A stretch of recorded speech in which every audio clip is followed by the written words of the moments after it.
whether you weak or strong. So don't let obstacles deter you. Just shake up yourself and move on, I tell you. Out of your comfort zone.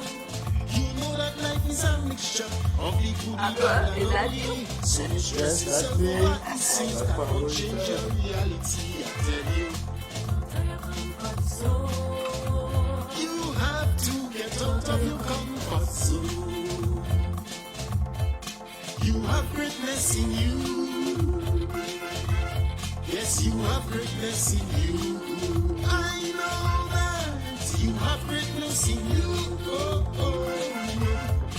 You have greatness in you. Yes, Pablo. Yes.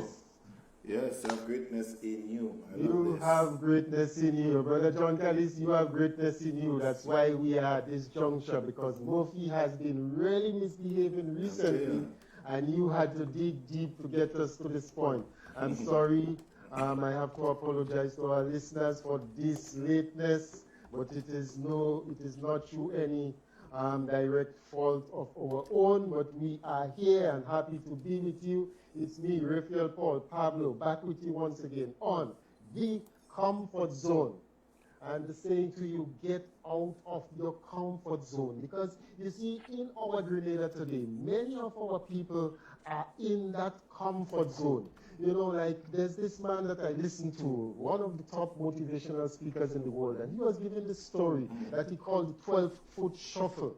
And it's about that bear that was kept in a 12-foot cage for many years. And although that bear was eventually released into the wild, when it was released there, it kept in that space because it had been shuffling around in that 12-foot space for all of these years. It kept moving around within that space, although it had all of the open territory for it to move into. And many of our people in this country today are in that space, not appreciating the rights that they have, not appreciating the power that they have, the power of their voice.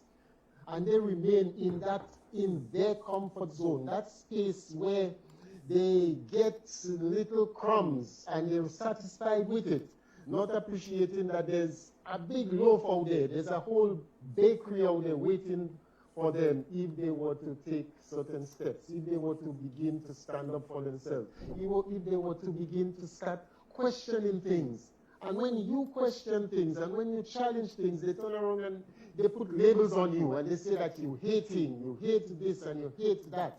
Imagine for you to say that something is wrong, you have to be hating somebody. And we are here to say that we don't hate anybody.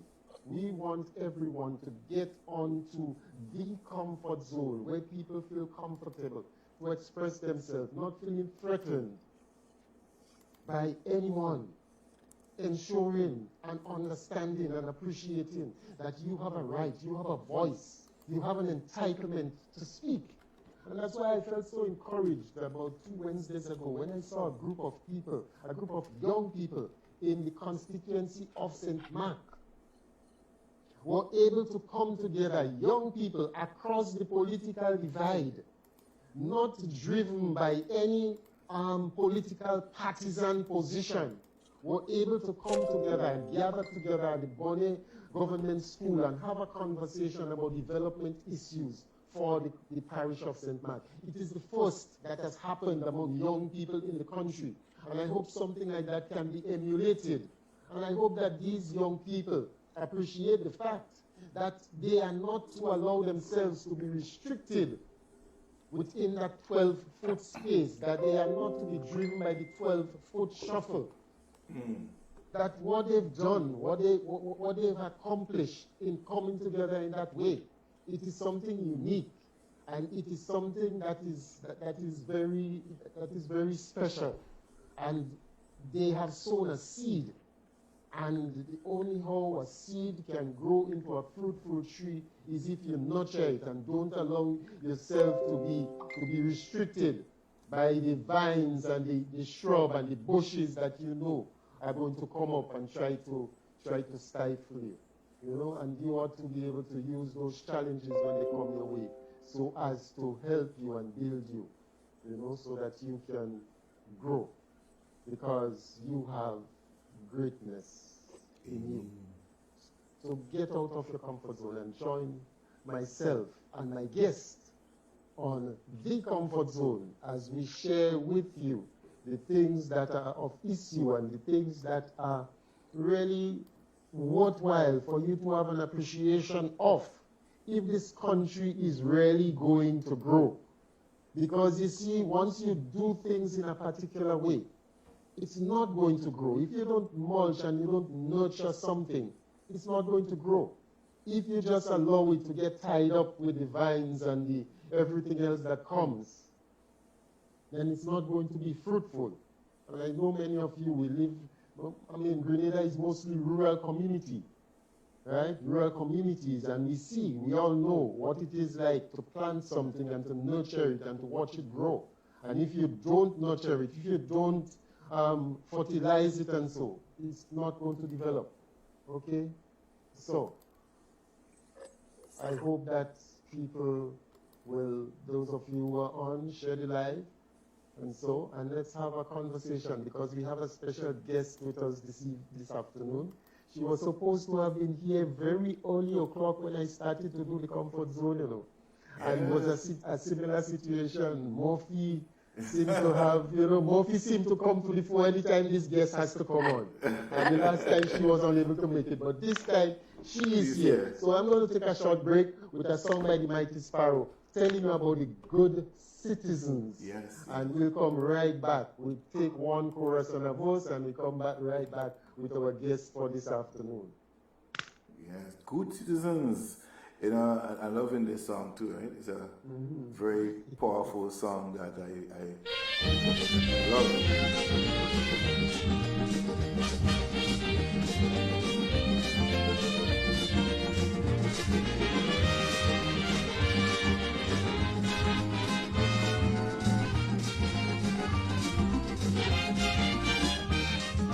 When does someone really become a good citizen?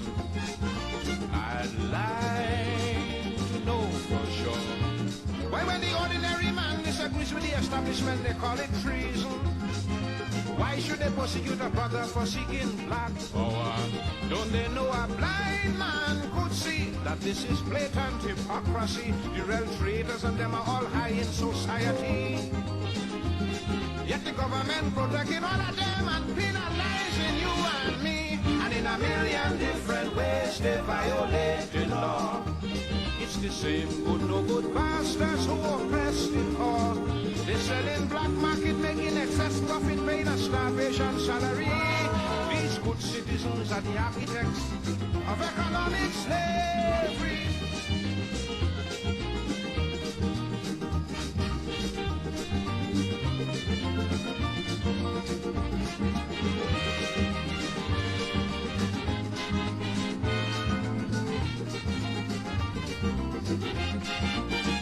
They say you have the right to criticize, but then you are victimized, and without any reason.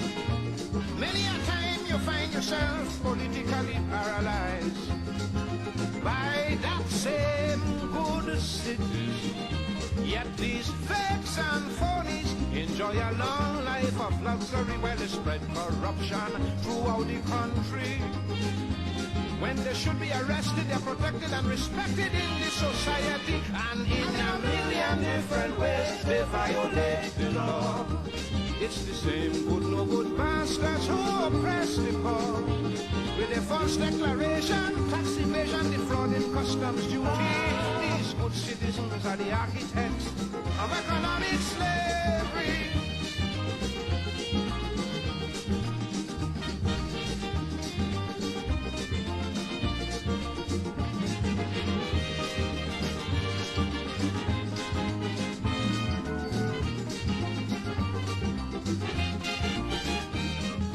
Yes, good citizens are the architect of economic slavery. Yes.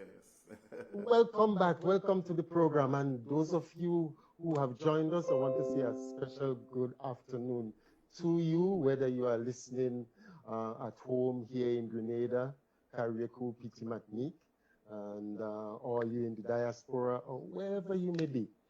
Good afternoon and welcome to you. We have a guest here with us this afternoon in the person of Sister Sandra Ferguson. As you know, Sister Sandra Ferguson is a well-known individual, been a voice for civil society on a wide range of issues. And that's the thing, it's civil society. So civil society has the mandate to speak on any and everything that has to do with the development of the country, right? That has to do with issues that relate to people's well-being, that relates to issues of health, that relates to the economy, you name it. Civil society takes on those issues. And Sister Sandra has been a vanguard in that area. Welcome, Sister Sandra. Welcome to the comfort zone for the very first time. Thank you very much, Pablo. Can you turn a camera? No, I don't have a camera. Oh, okay, go ahead. Okay. Yes. I know if you have a photo, you could push it in. Yeah, I'll try and pull one. I forgot to tell Pablo. Right.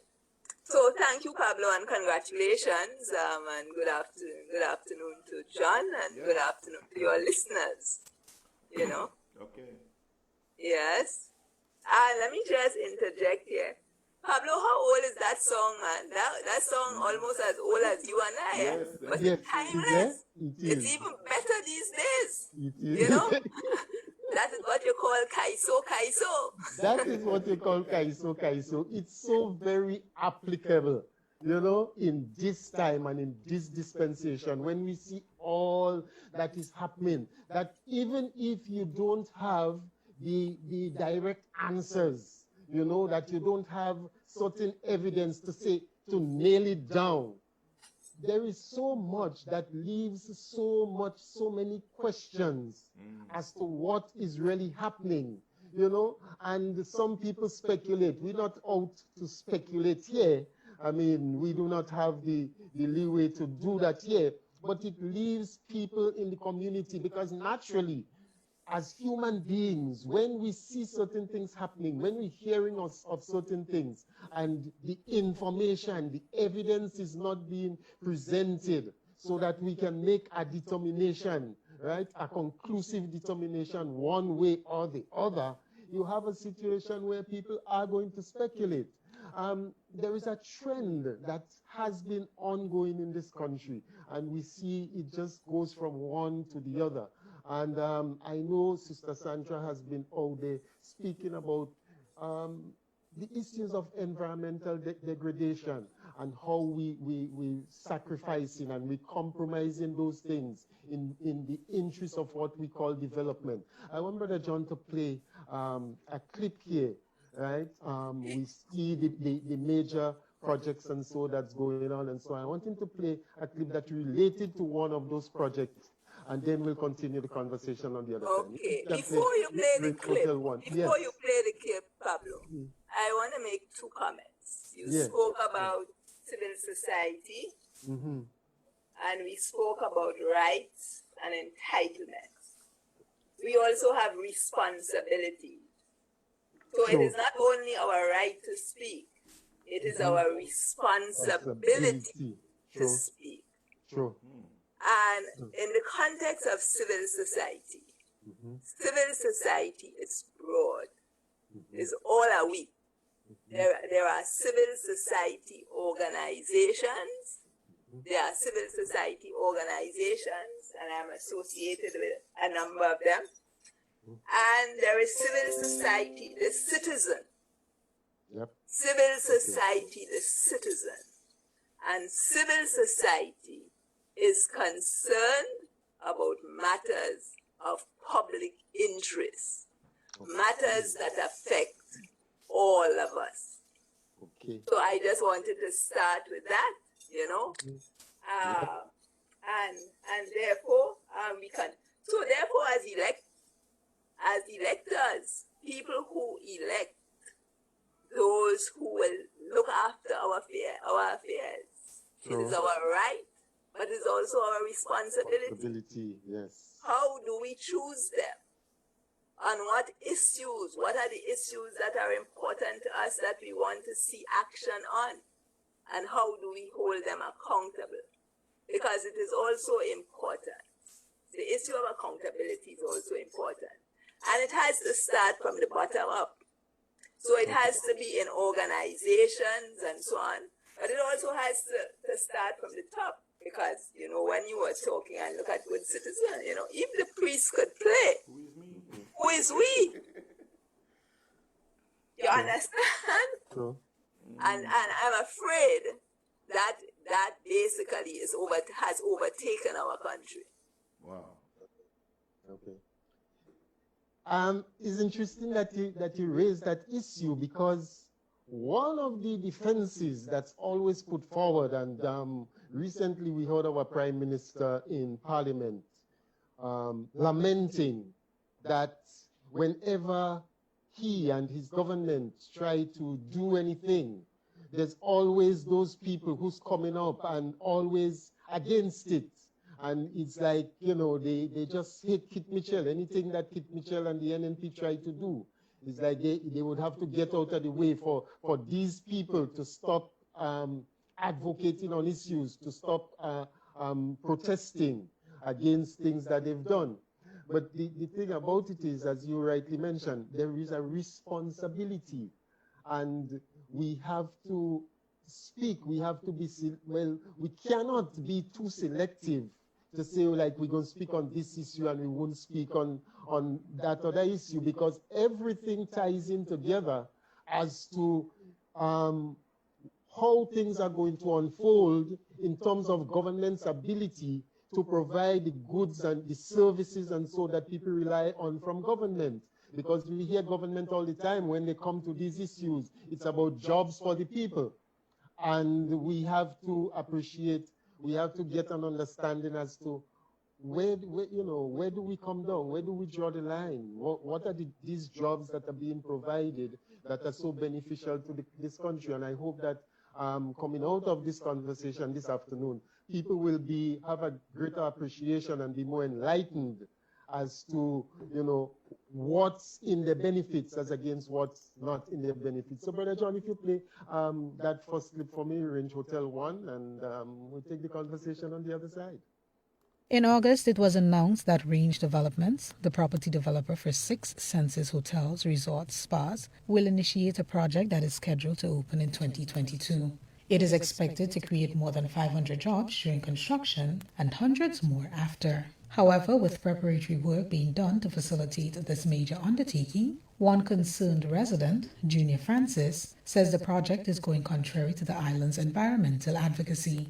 He noted that there has been destruction of the mangrove trees in the vicinity in which the resort will be built. I was very disturbed when I took a tour of the area, and it was drawn to my attention by a lot of the villagers, the immediate villagers, that they are destroying what we're supposed to be preserving, and a matter of fact, in a greater capacity, the mangrove.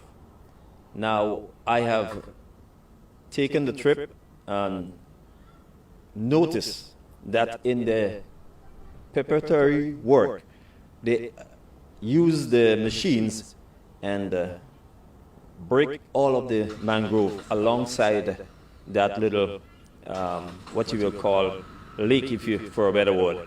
He's now calling on the relevant authorities to look into these concerns and have the issues resolved sooner rather than later.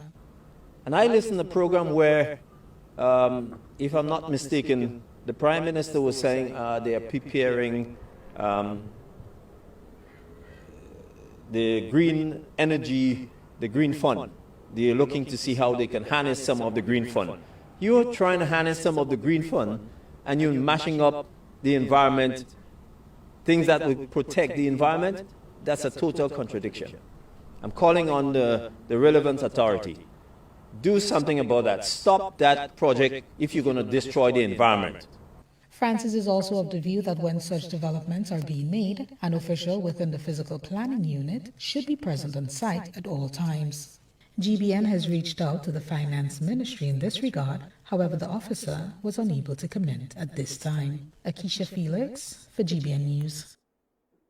In August, it was announced that we Range saw Developments, the property that developer for stage. 6 Senses Now, hotels, that was the resorts, spas, very will early initiate a stage. project that There's is scheduled to another open in clip with a 2022. later It is stage. expected to And create I more than want to 500 show jobs you during what construction happened and between hundreds then more and a after. couple months However, with afterwards, preparatory and work we being heard done to and we'll be facilitate this hearing major that, undertaking, one concerned the resident, minister Junior and so speaking Francis, on it. says the So project is before I going bring in contrary Sister to the Sandra, island's I want environmental advocacy. my technical He noted operator that to there play has the been other destruction of clip, the mangrove Range trees in the vicinity Development in which the 2 for me, resort please. will be built. The commencement of work on the $100 million US Six Senses Hotel in Lasajes, St. David is scheduled to begin in September, despite concerns of destruction of the environment and ecosystem. Addressing members of the media on Thursday, Parliamentary Representative for St. David and Minister for Trade and Cooperatives, Oliver Joseph, says construction plans were approved. Environmental impact assessment was conducted,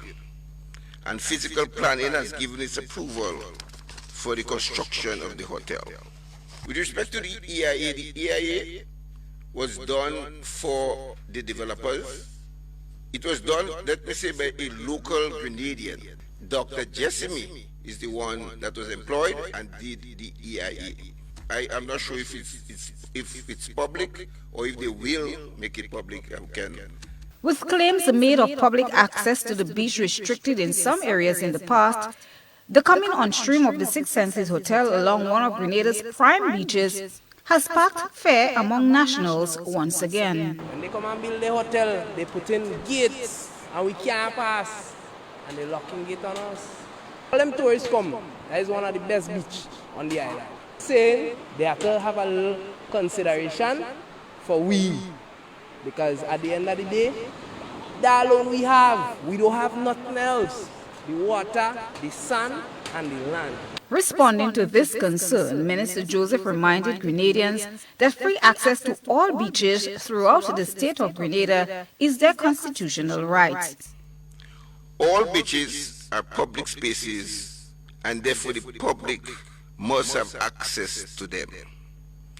The government is prepared to hold discussions with any individual or groups of persons that have been denied access to our beaches. Joseph stated that everyone is given fair investment opportunity without government showing preference. Christina John, GBN News. Okay, so you've heard the minister, you've heard the members of the community, you've seen the two videos, what transpired early in the project, what the stage that it had gotten to later on. You've heard the minister saying that an EIA was done, but I did hear subsequent to that, the lady who is said to have done the EIA refuting some of the claims that were made. And the question is, where do we draw the line within development and the whole issue of protection of our environment, especially seeing that our government has signed on protocols as regards and which enables them to get money from certain funds, as you heard the gentleman speak to in the first instance. Sister Sandra, I know that you're well edified on these issues and you would have more information on this than I do. So let's hear it from you. Thank you, Pablo. Yes, are you hearing me? Yeah. Yes, I'm hearing you, loud and clear. All right, good, Yeah. excellent. Mm-hmm. Pablo, this is a very vexing issue for me. And very vexing, particularly because this is in Lasajes. Right? So let me just go back a little. So that area, the beach area, the pond, etc., beach area, pond, which is a very significant, a sensitive site, as we would say.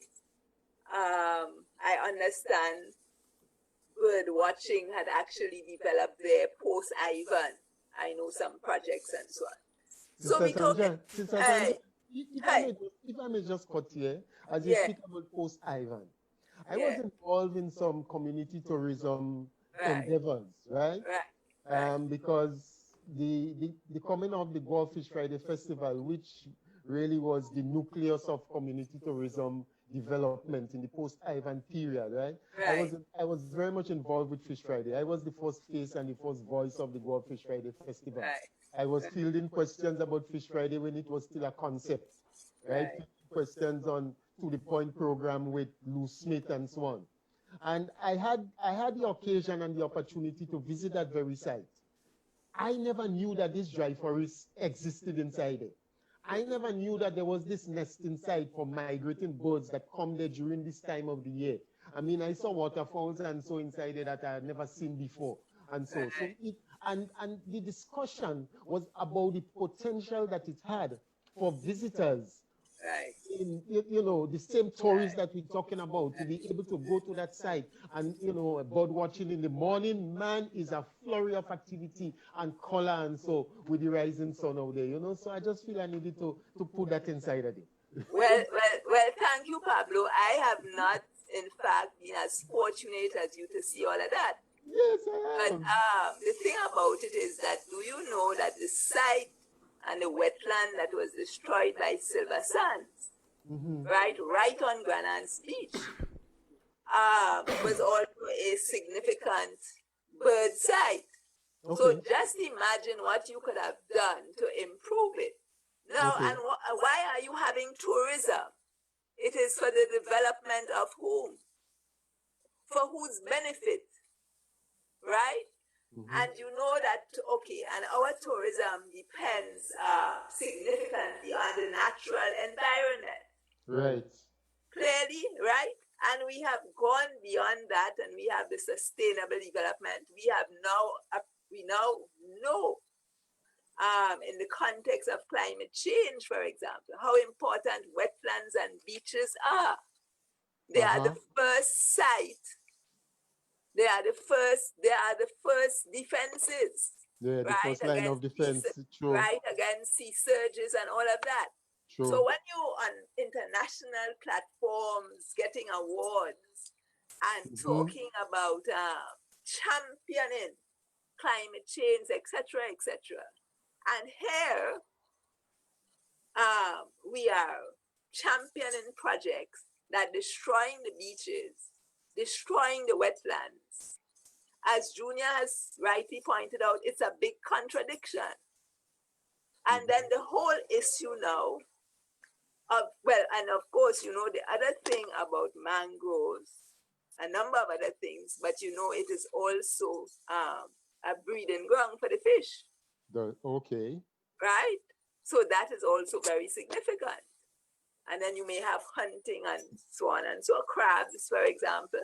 And let me just digress a little to say, Pablo, you remember all of them fellas that selling crabs, the amount of crabs that used to be selling on that site where the Silver Sands is now? It is, right, yeah. Remember that?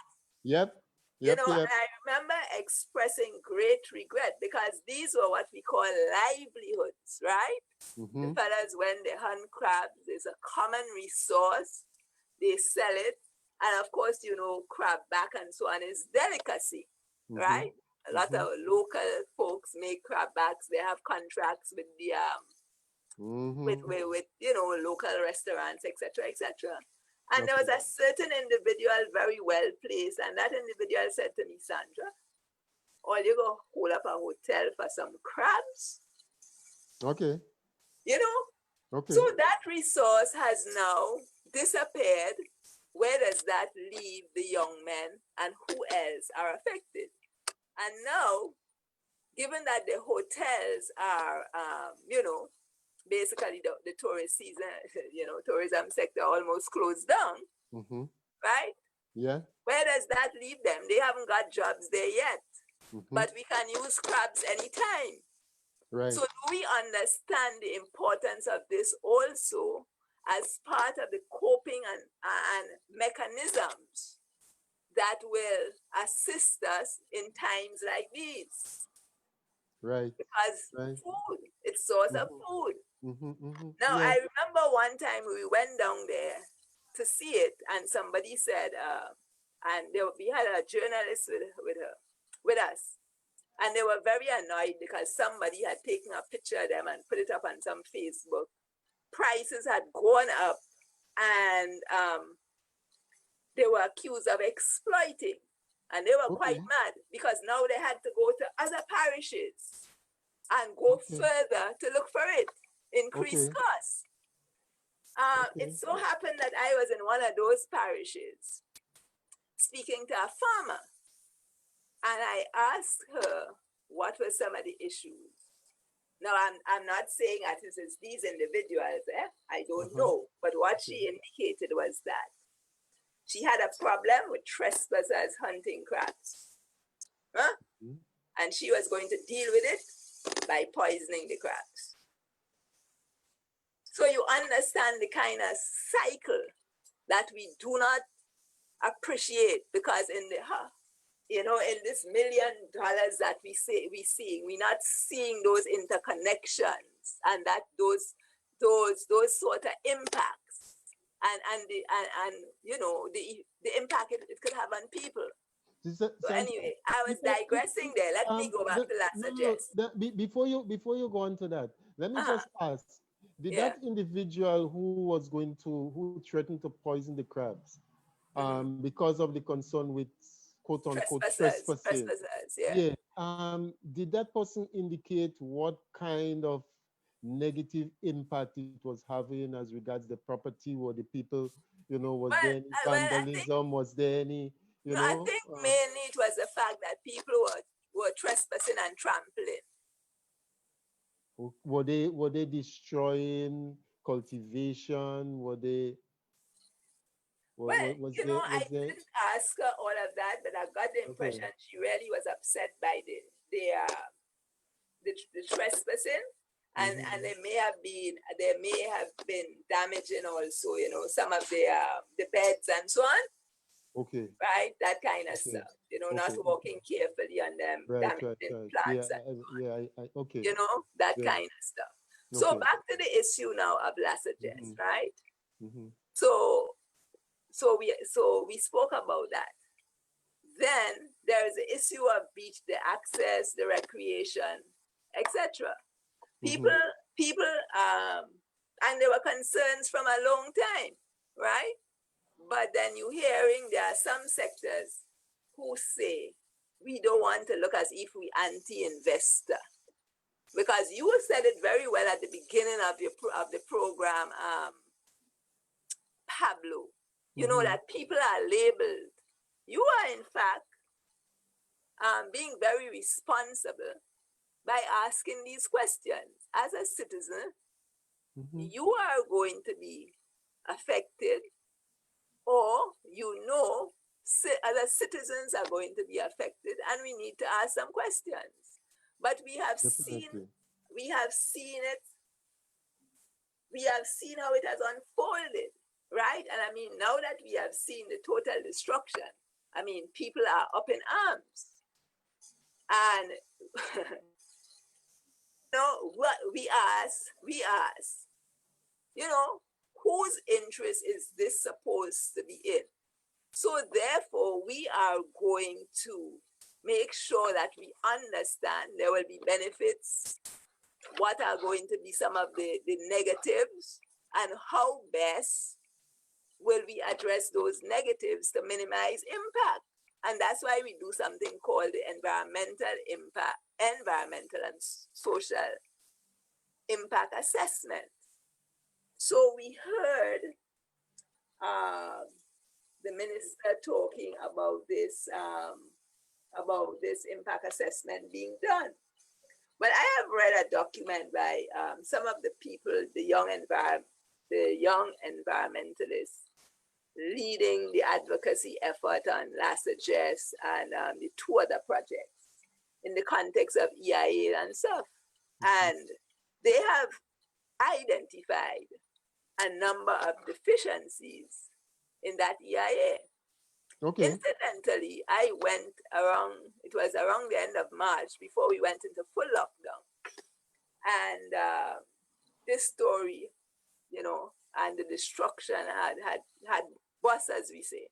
The story had bust. So I went to the physical planning and asked the gentleman in charge, I had asked for 2 documents, so I decided to ask, well, can I see, the report?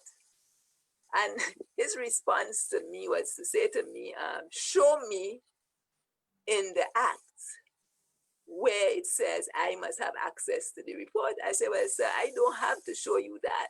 You as head should know, and therefore show me in the act where it says I shouldn't ask for it and I shouldn't have access to it.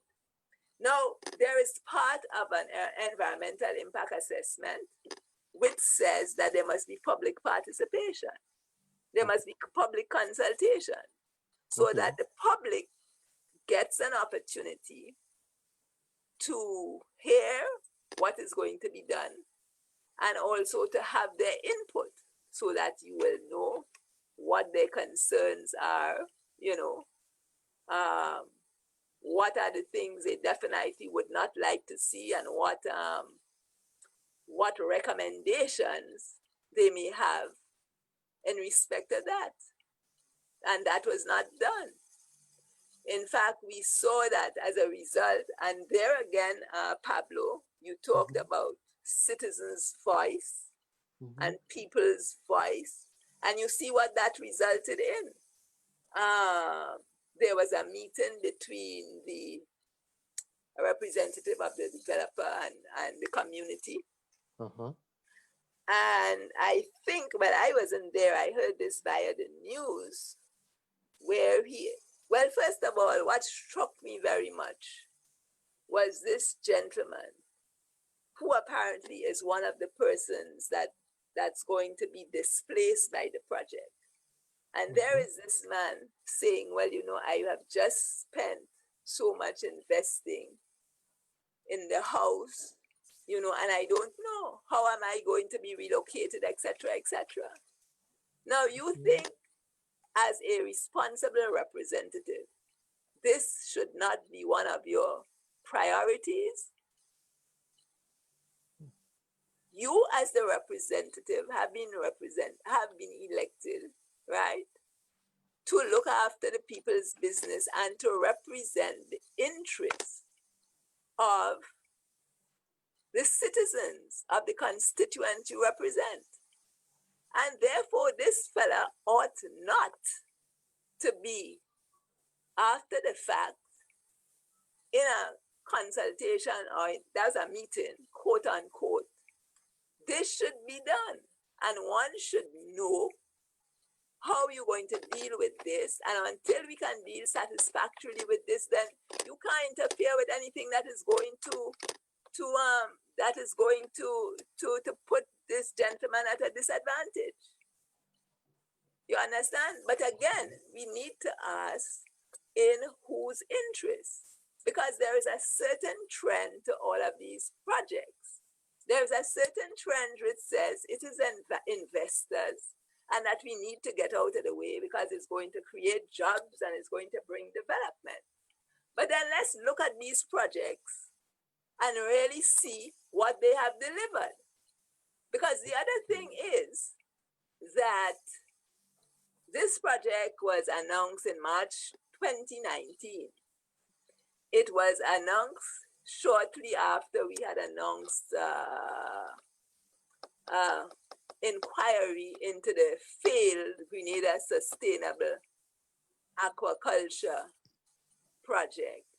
Then we'll be getting back to that one a little bit. Right, yeah, I'm not going to launch into it yet.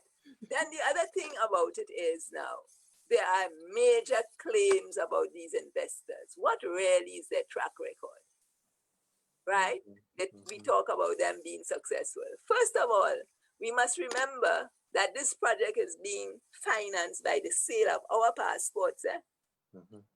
Our passports to finance this project. Sale of Grenada's passports. What is really the track record of these investors? Hyatt in St. Kitts, which was opened, I think, when was Hyatt opened? I think in 2018. This is after an agreement with the St. Kitts government since 2006 or 2007, Okay. You right? know, as you mentioned that, what comes to mind is I saw an article recently that indicates that that same developer is involved with a project in Dominica. But now that they've gotten into the Grenada one, they've shelved the one in Dominica. So the one in Dominica has been put on hold, and all of the energies and resources are being put into the development of the one in Grenada here. So it's an indication that these people don't really have money, but they are facilitated by the CBI program that enables them to go there and raise money, and there's no guarantee as to how much money they would raise over a particular period in time. And as such, they do not have the money to undertake all of those things that they try to do simultaneously. And hence you end up in these situations where sometime at the end of the day, nothing happens. And we have seen a similar situation with, with some of the other things. But I want to really make... But before you go there, Pablo, I just want to say for the Dominica thing, I am not sure. Because in fact, the Dominica project was opened in time for the Dominica elections. In 26, at the end of 20, that would have been last year, 2019. So it was opened, formally opened. But remember, this project, the developer and somebody who calls himself an ambassador, they are in some legal battle. Okay. Right? So I don't know if that has anything to do with it.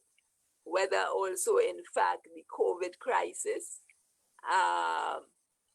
and the impact that has had on travel has affected that. Right? And incidentally, that project is in the middle of a national park.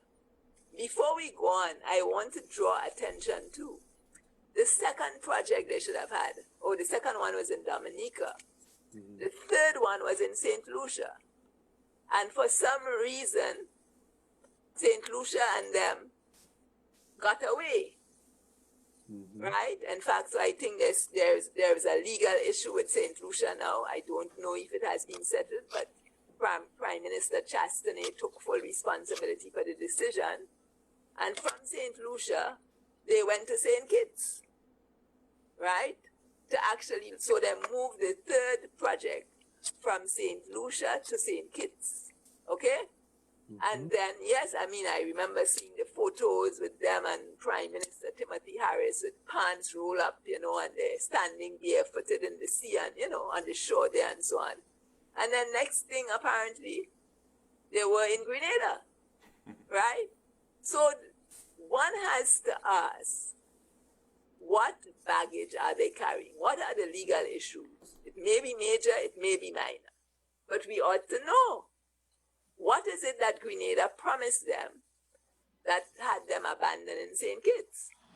Okay. What were the issues with the St. Kitts? We don't know.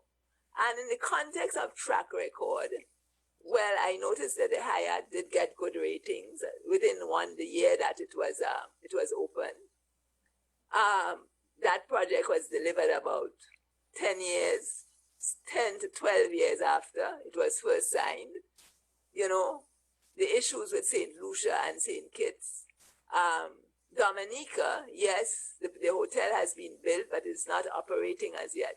So what track record are we boasting of? You understand? Okay. So I just want to put that on the table right there. Well, I want to put something else on the table here now, because there seems to be a relationship between all of these projects. And so I want to turn to, I want to play this clip here that says State of Affairs 1. Okay. Yeah.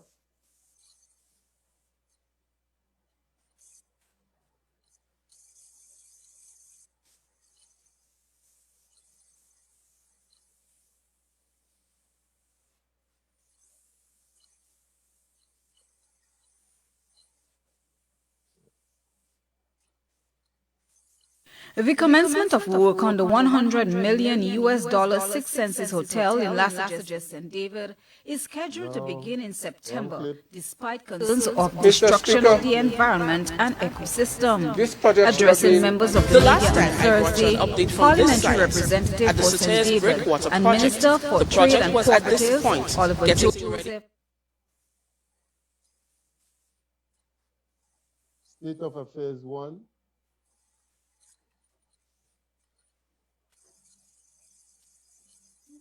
We didn't have the amount of money immediately, and he agreed that he would be able to do it based on monthly allocations. And therefore we made the allocations, and he had to, of course, put out initially some resources. And therefore it's working well. I think we're meeting the basic responsibility that we agreed to. So I think we're on target. I'm so proud of this, and I believe Surtees would feel extremely proud when this is all over and the opportunities that it will create for further development in St. Patrick's, maybe a marina or other aspects of development. Oh, boy.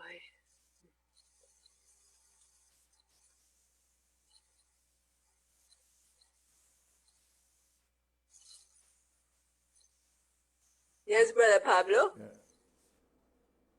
Pablo Ferguson? Hello? I'm not hearing Pablo. Yeah, he's muted. His mic is muted, Pablo, John. unmute your mic. Unmute your mic. Your mic is muted. That was State of Affairs 3. Let's get to State of Affairs 1. Oh. Okay. Please. State of Affairs.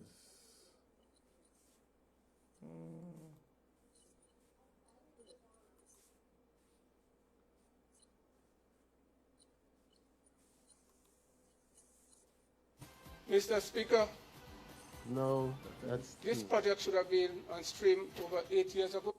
Okay. That's 2. That's 2? Yeah.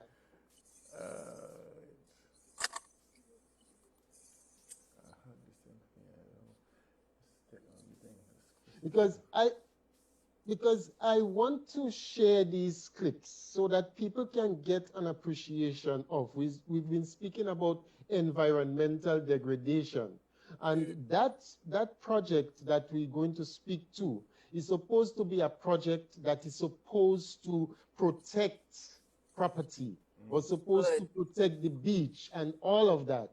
And I want to really demonstrate here how we have these kinds of interventions that leave a question mark, a very big question mark, as to the essence of those projects, and do they really accomplish the things that they are supposed to have been set out to do? Okay, here it is.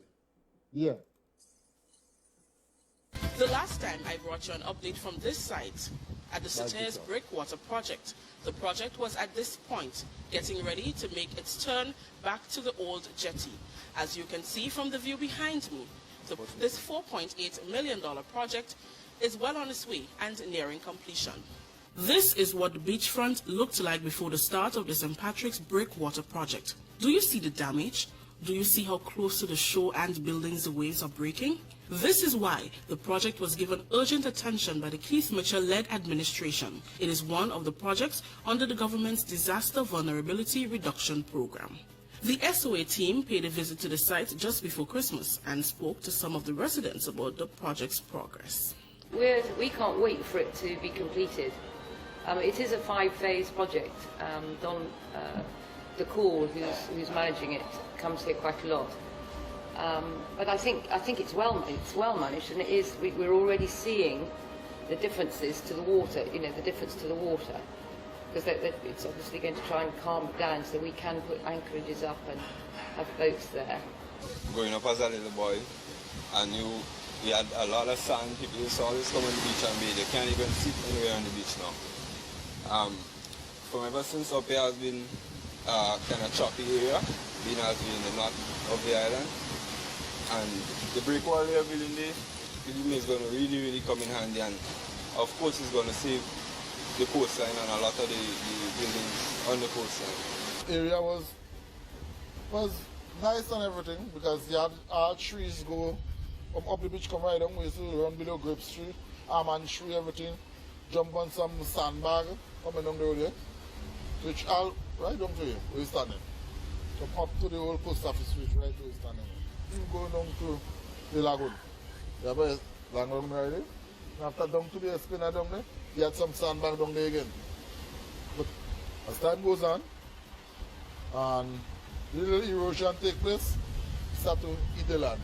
Now, this $4.6 million project will see the construction of a 1,500-foot breakwater structure from the shore towards the old jetty behind the fish market.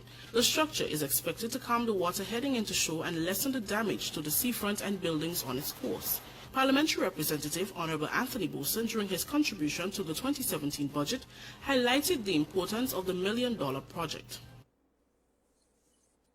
The last time I brought you an update from this site, at the Satires Breakwater project, the project was at this point getting ready to make its turn back to the old jetty. As you can see from the view behind me, this $4.8 million project is well on its way and nearing completion. The fish market. The structure is expected to calm the water heading into shore and lessen the damage to the seafront and buildings on its course. Parliamentary Representative Honorable Anthony Boson, during his contribution to the 2017 budget, highlighted the importance of the $1 million project. Yeah. That was it. Yeah. Pablo? Anyway. Yeah. Yeah.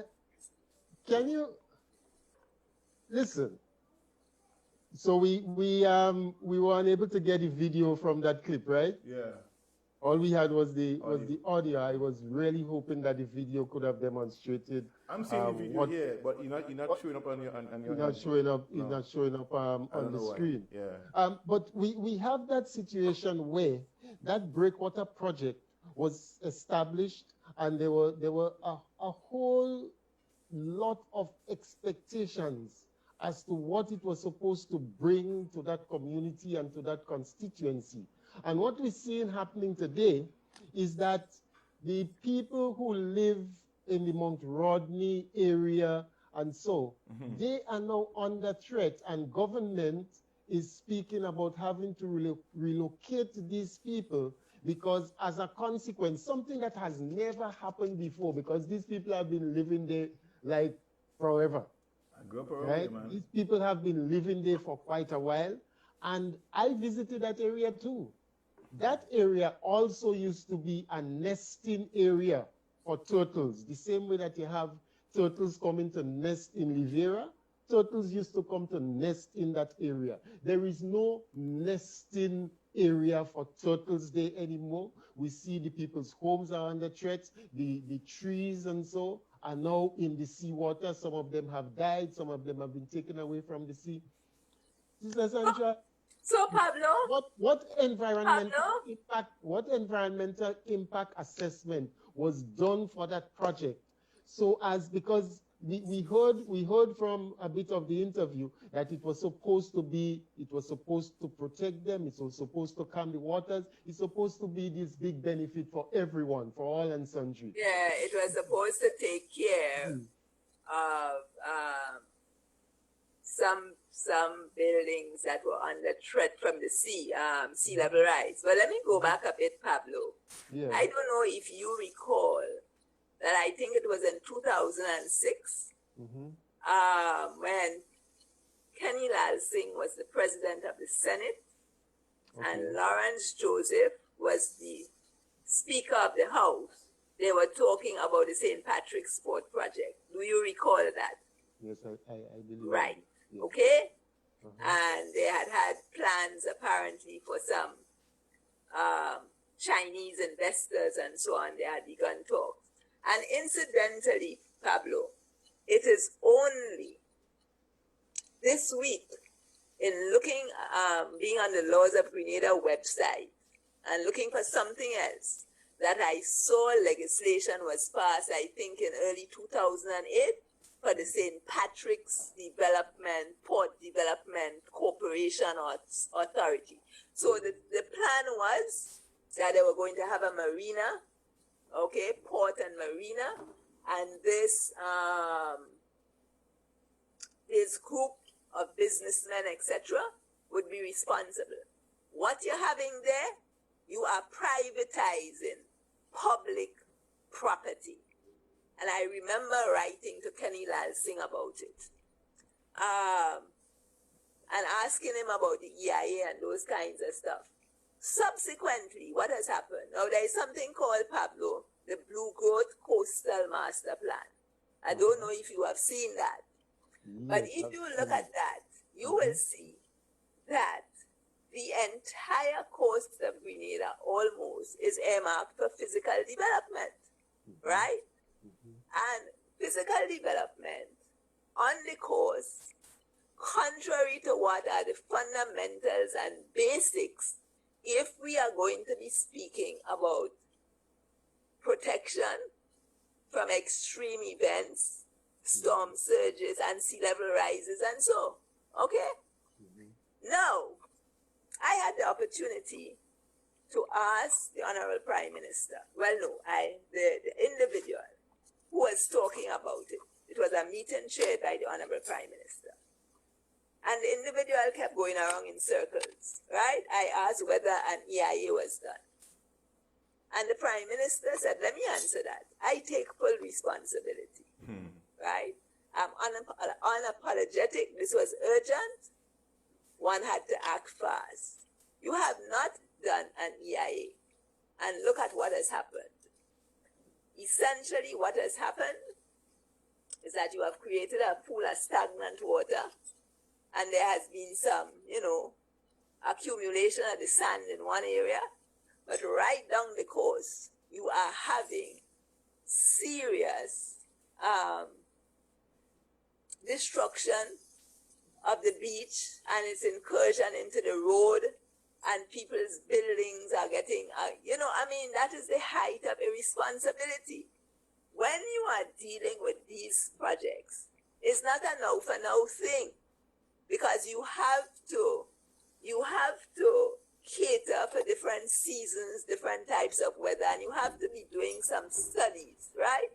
Now, the gentleman who was in charge, I don't know about his credentials as a coastal engineer. Okay. There was no environmental impact assessment. And I'll tell you something right now, Pablo, this, for me, that action was the first action for the marina. And I don't know if you recall that Honorable Pamela Moses at the time would have put something on her Facebook. She would have put in a posting of the Port Louis Marina and saying, this is what we're looking towards up here, this marina and so on and so forth. Okay. Let me tell you something. Pablo, this is my conclusion. When you have to displace people, it's a serious political issue. Yep. Right? It creates a lot of controversy. So, man, we take action. Now they get flooded out. They had to move. No talk about it. They're talking, but they're getting flooded out. So that is what you have done. You have flooded them out. Wow. But what is the cost? And who is that for? And what are all the other social and economic impacts of that? You are privatizing. You are privatizing the beach. I heard, I was on some program earlier in the year, I think, and a gentleman from the area called in because apparently the beach was used by the athletes as well to train. And now, they don't have access to it. It's no longer there. It's no longer usable for that purpose. It's not a beach anymore. Then the other thing was that you had the fledgling tourism development, right? Because you have the Petit Anne's Hotel, right? They might have a couple of the guest houses and so, but Petit Anne's is the one, the business I know about, and it seemed to be doing pretty well, a good reputation and stuff. They are going to be affected. They are going to be affected as this thing moves downwards. But it's interesting that you make that point, because there on the first clip, We had the lady at PTN's was saying that the developer is usually at her place and that he's going to protect the area and so on. So instead of protecting them, it's now a threat to them. Of course, of course. Well, you know, again, that is when we take everything at face value and we don't ask the questions, and we probably are not aware and not informed about what should happen, what are the processes that should be happening. This should not be undertaken without an EIA being done, without some coastal studies to look at wave movement and all this kind of thing. And don't forget, the other factor is that we are, you know, very near to Kikem-Jenny. Mm-hmm. Yeah.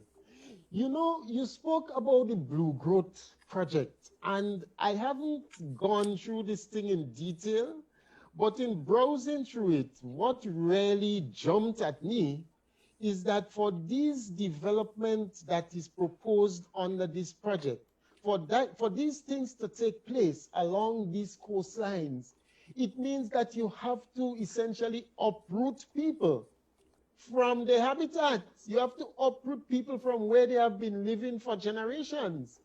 And so the question is, Pablo, where they planning to where you planning to move these people to? No. Let's ask ourselves where we fit in that plan. That's the thing.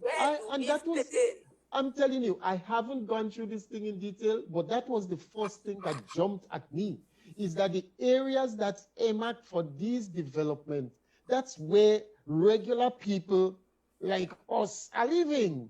That's where the quote-unquote vulnerable and underprivileged are living. These are the people who live from day to day.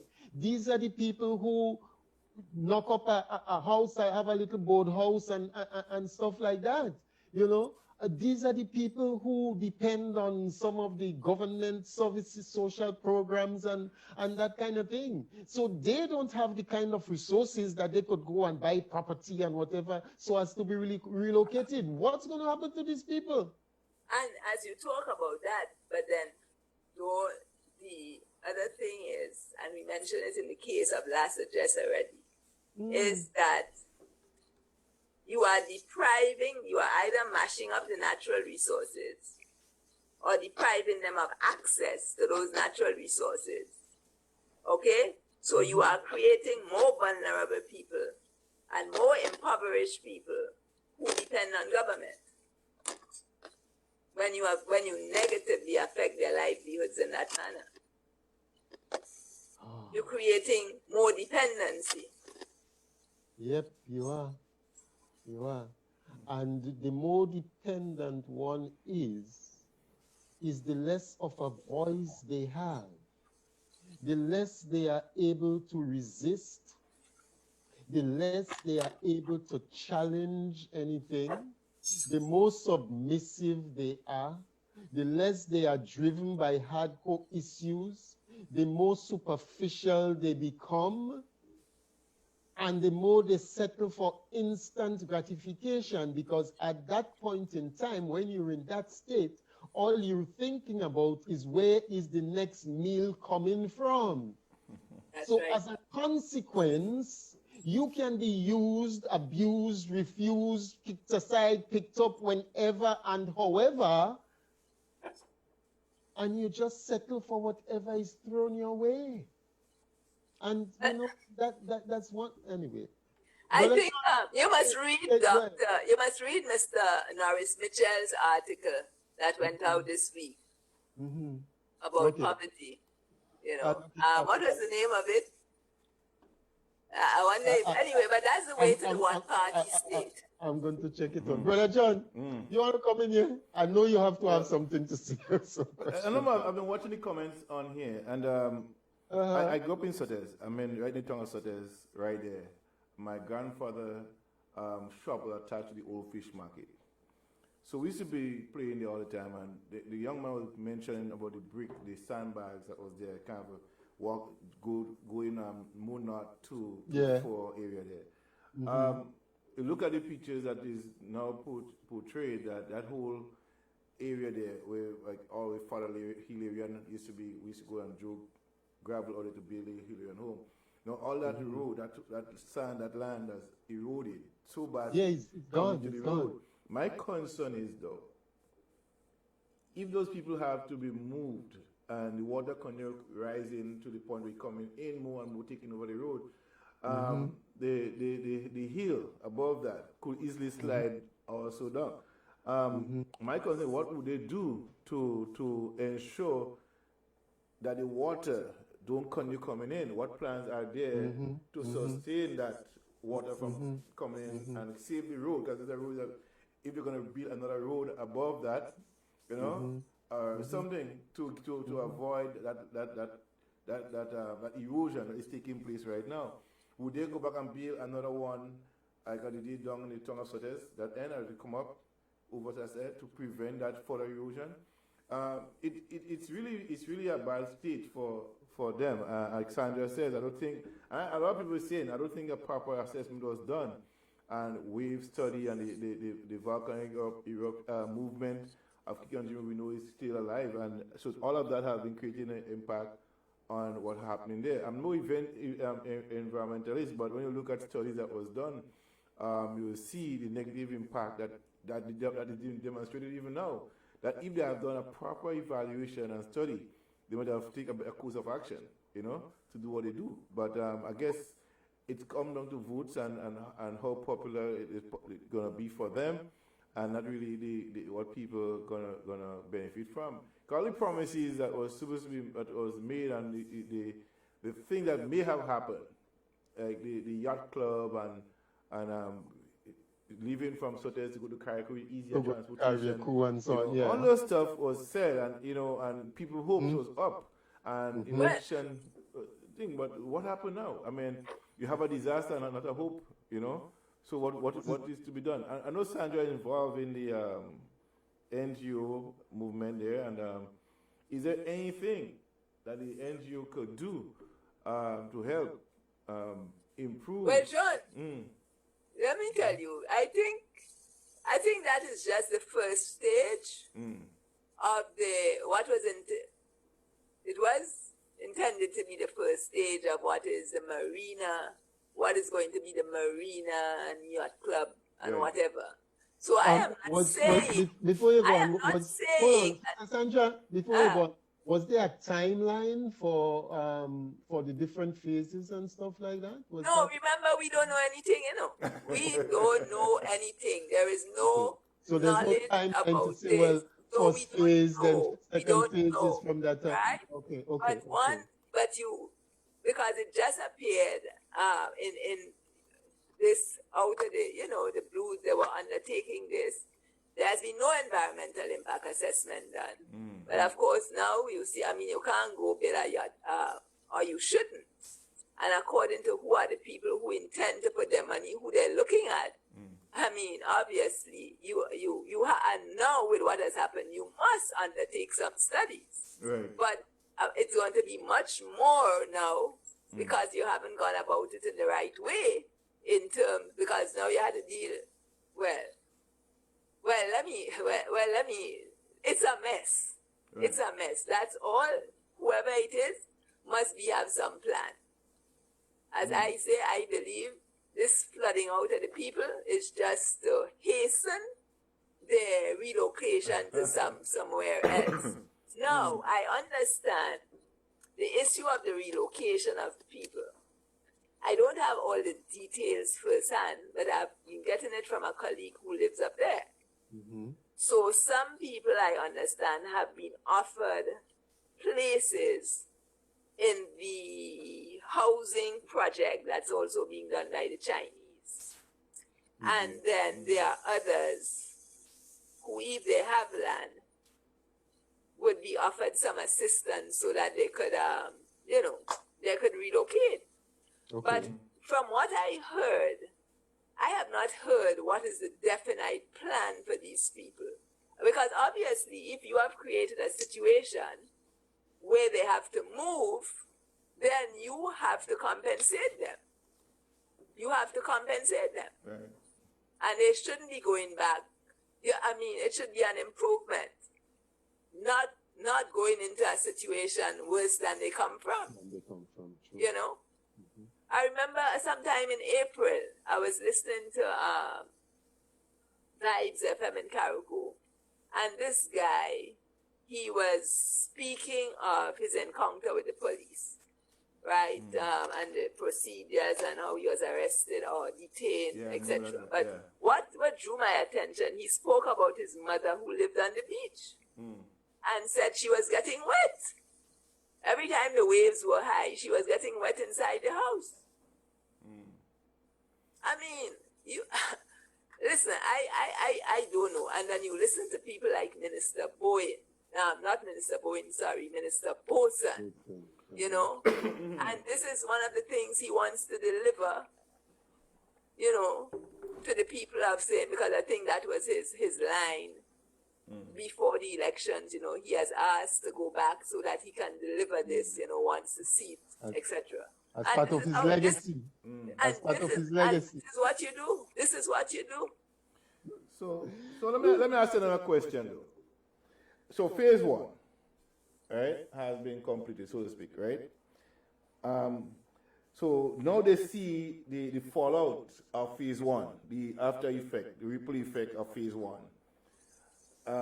What next? What should they be doing right now to correct what has been done?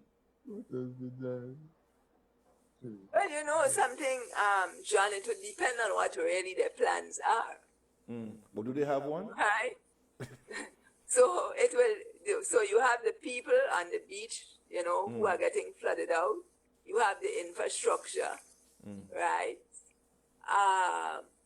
These are almost immediate things that you need to take care of, right? But Sandra, what is your plan for the area? What is your plan for the area? But let me ask another. Was it really just about trying to defend the property there and protect the property? Or is it part of the plan for this marina development that you plan? Right. Because I will tell you, that is what the marina development and the port development in that area would cause anyway. You're going to have to relocate the people and you are going to destroy the beach. But again, so that's what I come to this point. I want to ask this question here because at the outset, right, something must have caused them to go into that project. Because again, I go back to when my grandfather had this shop attached to the old fish market. And over time, that was, before all this project came up, that piece was eroding, right? So yes. There must have been something happening outside in the water that causes the overflow of water coming in, more water coming in, the tide rising more, and hitting against. Like, I grew up there, basically as a child. So I said to you, know, and if you listen to the clip, you will hear this is what the Prime Minister is saying. So these buildings, and this area, people's property are in danger. Yeah, it was. Sea level rise, etc., from the waves. So I had to take immediate action. There was no environmental impact assessment because this is going to slow down things. Right? When I asked the question and he offered to answer it, that's what he said. Right. And I am unapologetic. Right. And my response was, well, sir, you may have solved a problem in one area, but now a problem is created in another area. And that is why one does environmental impact assessments. So you are going to know up front where these threats are, and therefore you are going to prepare to mitigate them. Right? So that we won't have the situation that we have now, if that is the intention. Because, okay, who are the persons that will be responsible for doing the environmental assessment? How qualified are those persons? Talk about Ms. Jessamy. How qualified is Ms. Jessamy to have done such an environmental impact, even in the last years and other areas? Who are those people and what are the qualifications for doing such? Okay, let me just say here, I'm just saying that there was no environmental impact assessment done for this breakwater. Right. This, I don't know. I assume that this breakwater was done by the government of Grenada. I don't know. I assume. And therefore, it would have been the government of Grenada, most likely the Ministry of Communication and Works, the Ministry of Infrastructure, that would have been responsible, right? But unfortunately, there is also something I am not sure that it is supposed to have changed, and it should be now changed, given that we have a new physical Planning Act 2016, right? But in the old act, government projects did not do EIAs. So I'm seeing a question here, a statement made here. A mariner for that area is at best a boneheaded idea, at worst criminal negligence. Could someone, after fully assessing the damages done, could hold any government official criminally liable for the fallout of the Brickwater project? I think that once one can get good legal advice on it, I am certain that the citizens can take class action. Yeah, because it's a total disaster. People losing their property and the land is, it's really, really, when I look at it, I watch the photos of those things, and I'm thinking like, can somebody have enough sense to know that this is what's going to happen in the end? Like I said, there was no plan. So again, there is no plan. There is no forward thinking. So that's what the result of a no planning situation. Well, as I say, if there is a plan, we certainly don't know what the plan is. I'm not saying they have a plan, but I can tell you the plan has not been shared.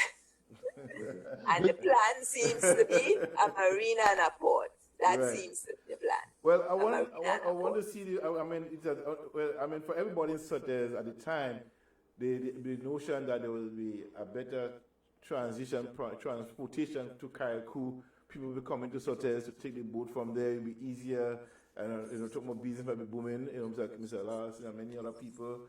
Mr. Denzel, my old place there, the people there, Uncle Denzel, they would have been able to probably make some money.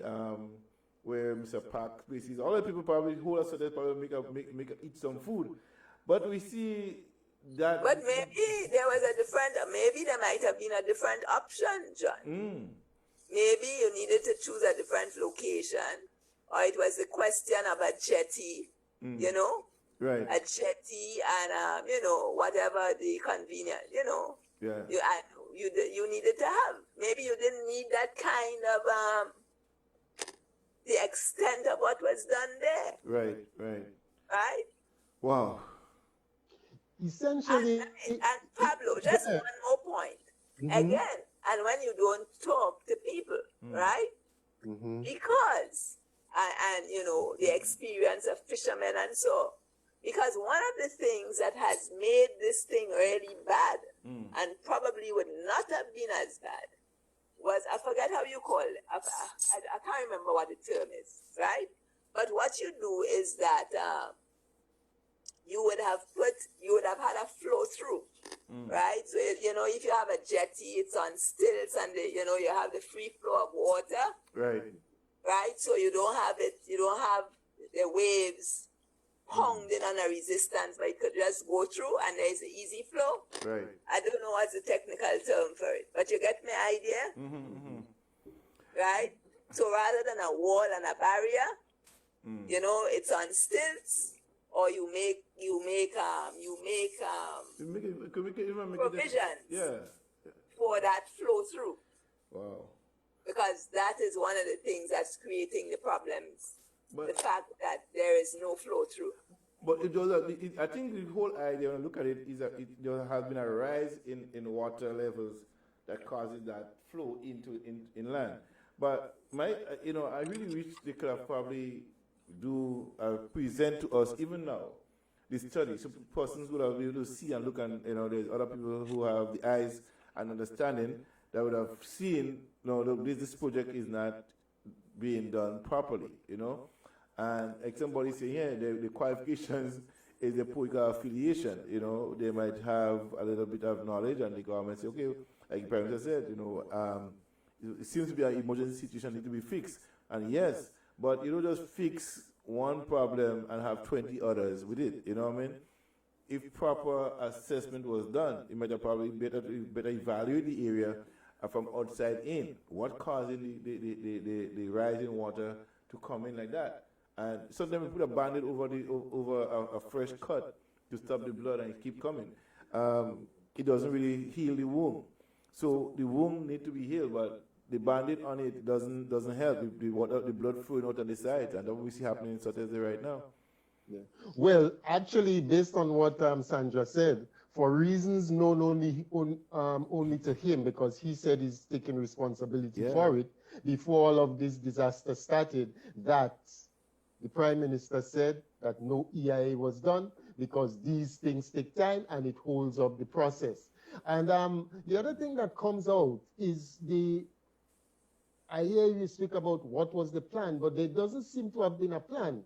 They had an intention to do something, but there wasn't a plan, because while they spoke about it's something to be done in different phases. If you're doing something, if you have a plan to do something in different phases, you would know that phase 1 would start at that point in time and finish at a certain point, and phase 2 will start at a given point in time and finish at and you move from one to the other. But there isn't any systemic approach to dealing with that thing, with that situation, and to making it happen. But to move on, because we're making the connection. Pablo, I just want to put a disclaimer. They may have a plan, but if the plan is, I have not seen the plan, I don't think the plan is known to most of us outside, whoever may be responsible. So we can only conclude that there is no plan. Until they bring a plan, until they bring something that says there is a plan. Pablo, let me say something. In Canada here, right, my neighbor 2 streets away from me is going to do a renovation on the property, going 2 stories high, right? 5 months before the project actually started, the government sent you a letter informing you of the project that will be undertaken, the time and place. They will have a meeting with the community. This man, his house, right? The government come to you and ask you to attend the meeting to hear your concern about the project, all right? But we talk about democracy in Grenada, and this is a form of democracy too. And if people there's no way to participate in any major project and to give your views and to say what you want, then who is democracy of the people or by the people? All of this stuff is what you vote for. You vote not just to have a right to put an X, but a right to consult, a right to be engaged in the process. And if our engagement is limited to or just voting on election, then probably we shouldn't vote. And just protest every time we see something come up. Well, we'll discuss that one at another point in time, because I want to make those connections between those development projects, and to demonstrate that oftentimes, or in too many cases, too many instances, we have those projections as to what the deliveries are going to be. And we just saw what the deliveries were supposed to be with the Sotese breakwater, and we see what it's delivering.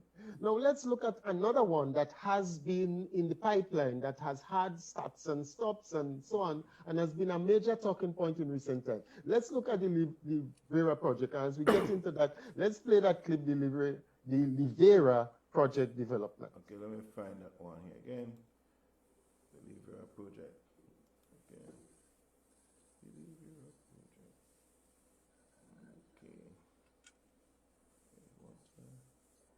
Okay. What number is the one again? The state of affairs. Livera project. Let me see the one up. Yeah, Livera project development. Millions are about to be pumped into a mega hotel project in the northern parish of St. Patrick. It's called the Livera Beach Resort Grenada, a high-end, top-notch development that will see the creation of jobs and a huge boost in the economy of not just the historic parish, but the country on a whole. Annette Moore was among many who witnessed the groundbreaking ceremony recently, where she got the scoop on this project and the views of many who are eagerly awaiting the start of construction. I'm looking at progress. why St. Patrick's needed that project like years ago. This project has a history of starting and stopping and starting and stopping, and so we understand the skepticism. I can tell you that we guarantee that it will continue to move forward from this point on.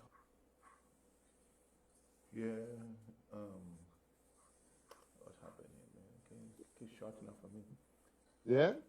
That's all that's there to that clip? No, you have more to it. Hold on.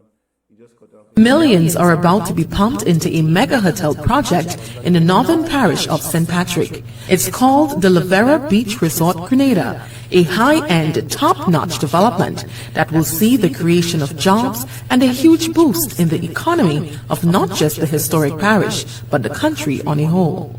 Annette Moore was among many who witnessed the groundbreaking ceremony recently, where she got the scoop on this project and the views of many who are eagerly awaiting the start of construction. I'm looking at progress. Why St. Patrick's needed that project like years ago. This project has a history of starting and stopping and starting and stopping, and so we understand the skepticism. I can tell you that we guarantee that it will continue to move forward from this point on. Most of the time, everything St. George's, St. George's, St. George's. Now we are in St. Patrick's. You know, the most historical parish. We have a lot to offer in the north, and I know it will really boost the economy. The Lavera Beach Resort project is a 375-acre, multi-million-dollar Grenada citizenship by investment approved project. The first phase of development will include the construction of the Turtle Beach Resort, which will encompass an 80-unit boutique hotel, 40 hotel cottages, 20 casitas and villas, restaurants including 2 farm-to-table restaurants, meeting and conference rooms, multiple pools, a spa, and organic orchard. There are great farmers in this community, and that's why this project coming here at this time, and with the plans you have to involve the farming community, to me is another major factor. Well, it would increase my demand with produce, because if the hotel is on stream, the cottages and things on stream, that means I would sell my produce to the hotels and different things around. We do a lot of citrus planting, we do a lot of other fruits. So the tourists coming here, they have an opportunity to pick a fruit from the tree into the mouth. Construction of 14 of the 40 seaside cottages began in fall 2016 with Isla construction. Because even when the project is going on, vendors will be able to come to accumulate, whatever money is. That's definitely going to help quite a lot of families. To date, that number is up to approximately 25 employees as the project progresses. The goal is to have the beach club and seaside cottages opened in the next 12 to 16 months. The boutique hotel will follow. So when the time comes for more jobs, I will be employing at least 15 persons inside of here. But plus, this will be a plus for the Sulphur Spring. Once business come to that side of St. Patrick, it will bring business for River Sally Plains, Latas, Sotters, and Potrias, Tivolias. Millions are about to be pumped into a mega hotel project in the northern parish of St. Patrick. It's called the Lavera Beach Resort Grenada, a high-end, top-notch development that will see the creation of jobs and a huge boost in the economy of not just the historic parish, but the country on a whole. Annette Moore was among many who witnessed the groundbreaking ceremony recently, where she got the scoop on this project and the views of many who are eagerly awaiting the start of construction. I'm looking at progress. Why St. Patrick's needed that project like years ago. This project has a history of starting and stopping and starting and stopping, and so we understand the skepticism. Where are we? What's happening? What really happened? Are people just being played around and taken for a ride? Because when we get to a similar thing we see with the shrimp farm. When they had the launch, it was supposed to be this project that was going to bring benefits to the community and whatever and whatever. Well, you know something. Well, right now, that has it's no longer these developers because it's now in some Chinese developers and it has become even huger, etc., etc., etc. And you know, it's just pathetic. When you go back, right, and you look, this project's or this liberal development began in 1998. Those were the third set of developers. And let's just see quickly what happened to them. And you know, you hear people's expectations, what they are hoping to get, you know, their excitement about this, right? So what happened with this guy? So this is a citizenship by investment. These set of developers, right? Then of course it is found out that one of the principals was in Mexico and was involved in some development there that failed, and anyway was on the radar, and I don't know how that affected the ability to raise money from the Citizenship by Investment project. And then suddenly we heard, I think it was around the end of November 2019, that this project had passed on because apparently, oh my God, the developers before them who had the title just bypassed them and gave it to these Chinese people with the government's approval, of course. Hold on. And there's supposed to be some court matter related? Yes, there's supposed to be some court matter going on, but we don't know whether that has been settled out of court. Okay. But I want to go back to the beginning of the project. I want to go back to the beginning, but I think John wanted to say something. So, okay, so now, the first three phases, first three attempts, there was no environmental assessment done on that either. And it just, was there one done for that this project and then hand over to the Chinese without any assessment? Or do you use the old one? Okay, so let me start from what I know from the beginning. And the first thing we need to remember is that this area was identified to be a national park. Okay. Right? There was significant development on the area during the Nicholas Brafitt administration, with support from the European Union, right? The designation was not done. Okay. But it was identified to be one of those areas to be a national park. Wow. And similarly, the seascape around, because of course, you know, we have all the islands, it's unique, and it is the nesting ground for the endangered leatherback, so that's very important. And as a result of interventions from from Ocean Spirits, the Ministry, the Fisheries Division, and Specto, it has now become, turtle watching has become a major activity in that area. And you know, this is the area of community tourism, because with these kinds of efforts, people benefit from their community resources. Right. Another important thing that happened there was, I can't remember exactly when it happened. I think it's somewhere between 2013 and 2018, the Liberal Lake was declared a Ramsar site. Okay. A Ramsar site being a wetland of global importance, right? And you designate it for protection, habitat for birds, fisheries, whatever the other unique aspects and important aspects of it, okay? And then, of course, you have the unique features like the piton, right? The piton, the peak, and so on, right? So one does not say that the area should not be used.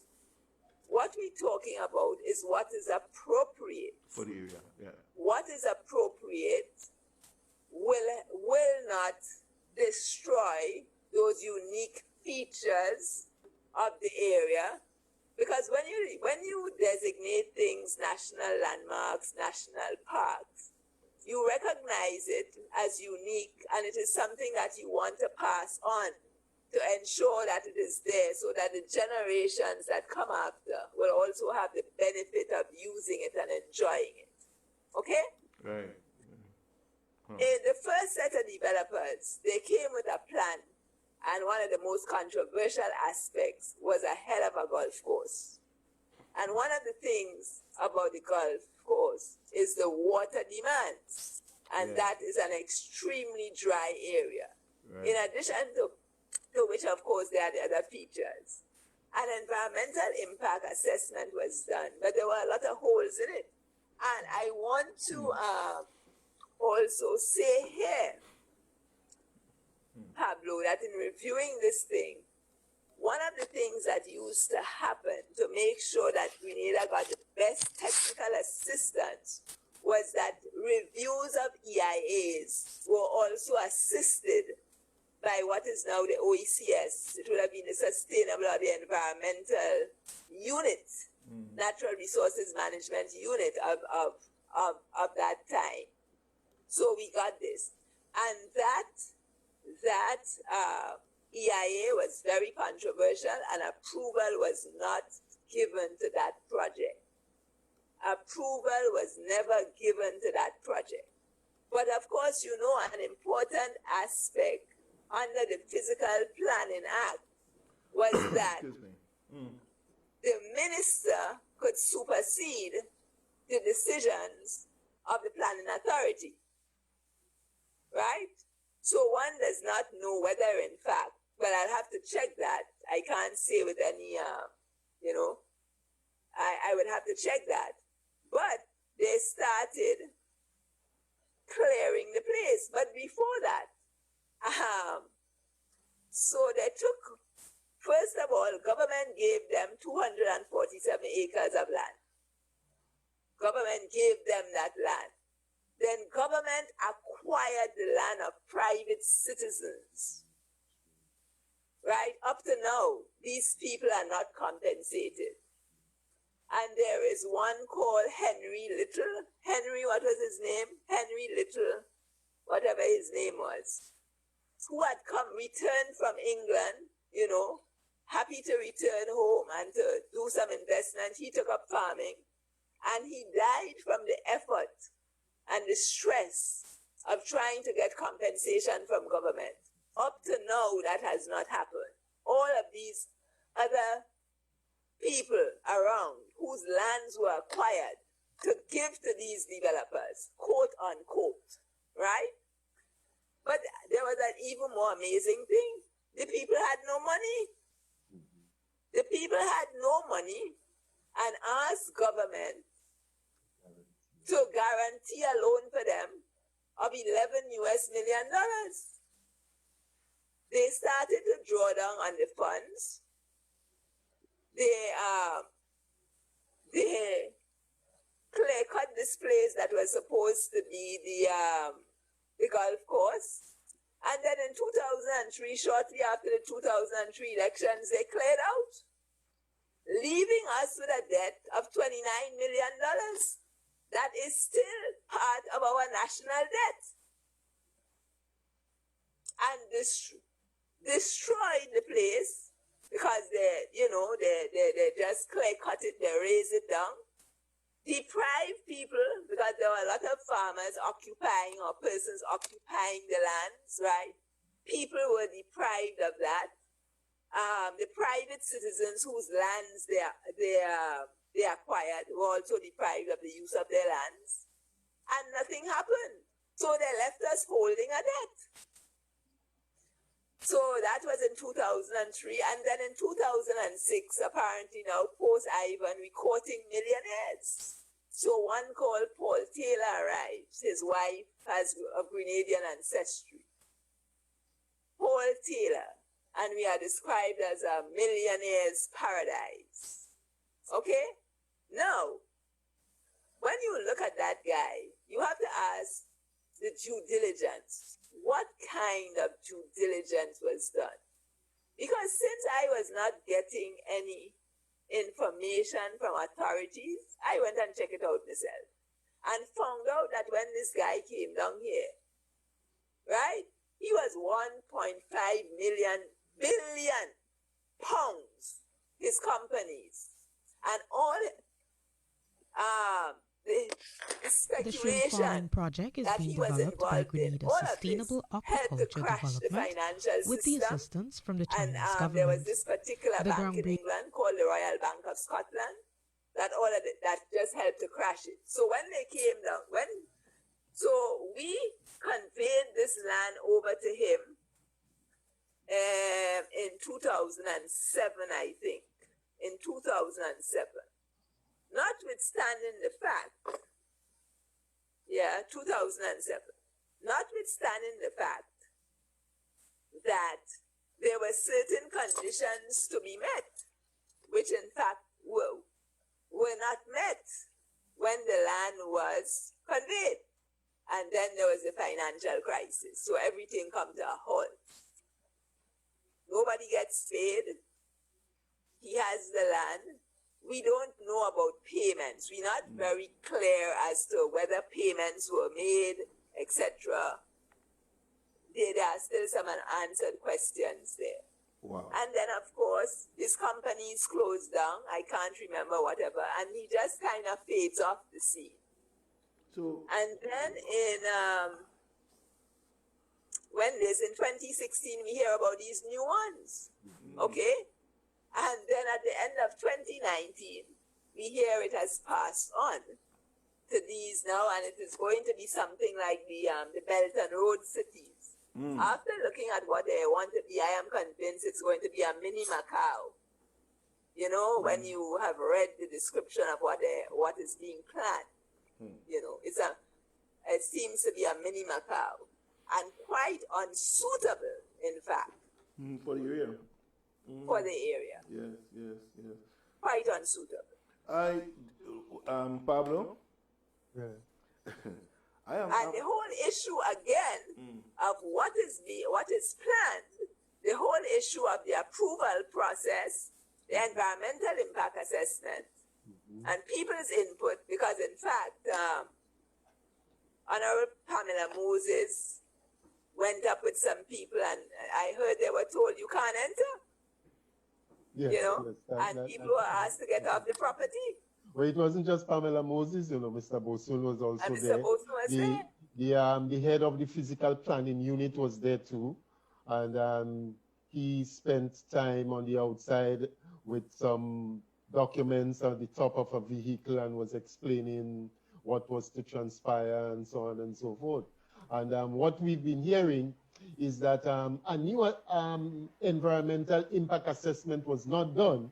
What they've done is they're using the findings from the previous one. No, that can't happen.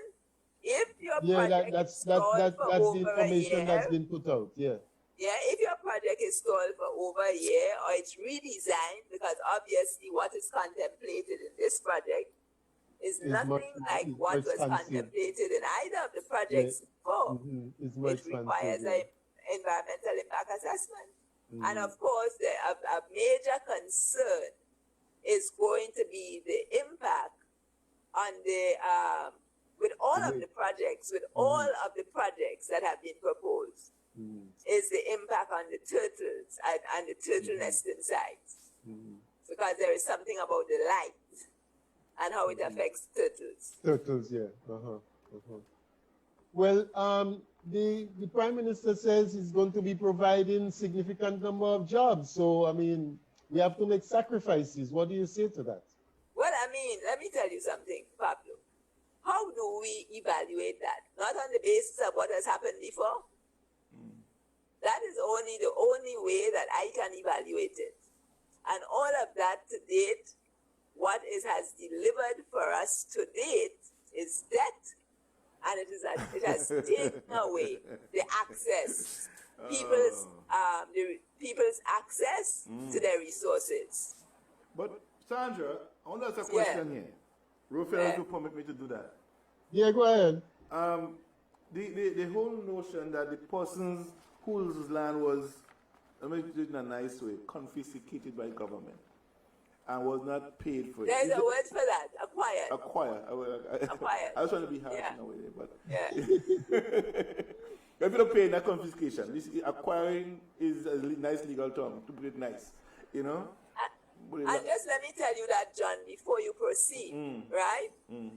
Now, in our legislation, you can only acquire private property for public purpose. Right, not for... You can only acquire private property for public purpose. Okay. Exactly. What has been happening in these cases is that you are acquiring small people land to give to people.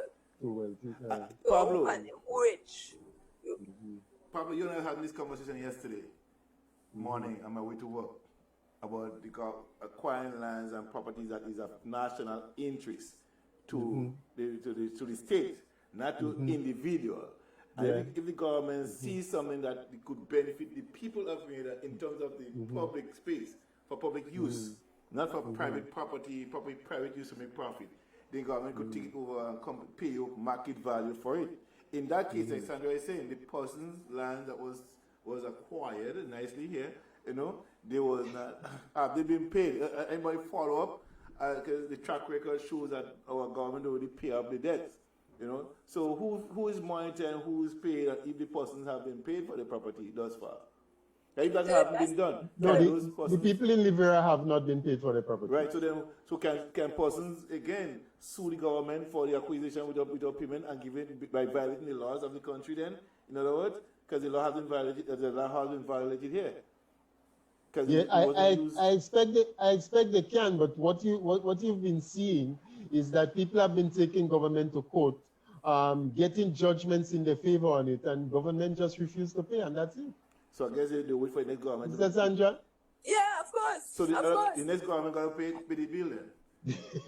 Well, be very, very clear, because when we say next government, just remember that is we, no, it's the people of Grenada people that pay it.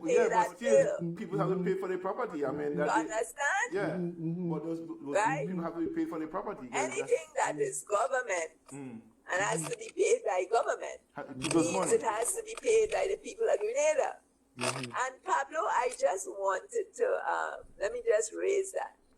I think it was sometime last year when Attorney Jimmy Bristol was representing some entity that the government owed. Right. Right?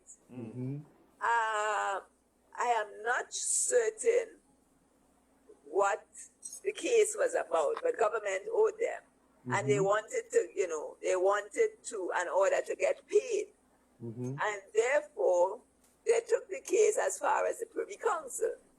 I don't know what is the judgment, what was the judgment, but this was very concerning because the judgment they had or was looking to get is that they could sequester, I wonder if that's the right word, but in other words, say that they can lay claim to government's property. Properties, yes. Well, government's property belong to we the people.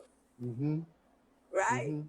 So if you're laying claim to government property, you're actually laying claim to what is ours. So one has to understand the implications of these kinds of actions by the government.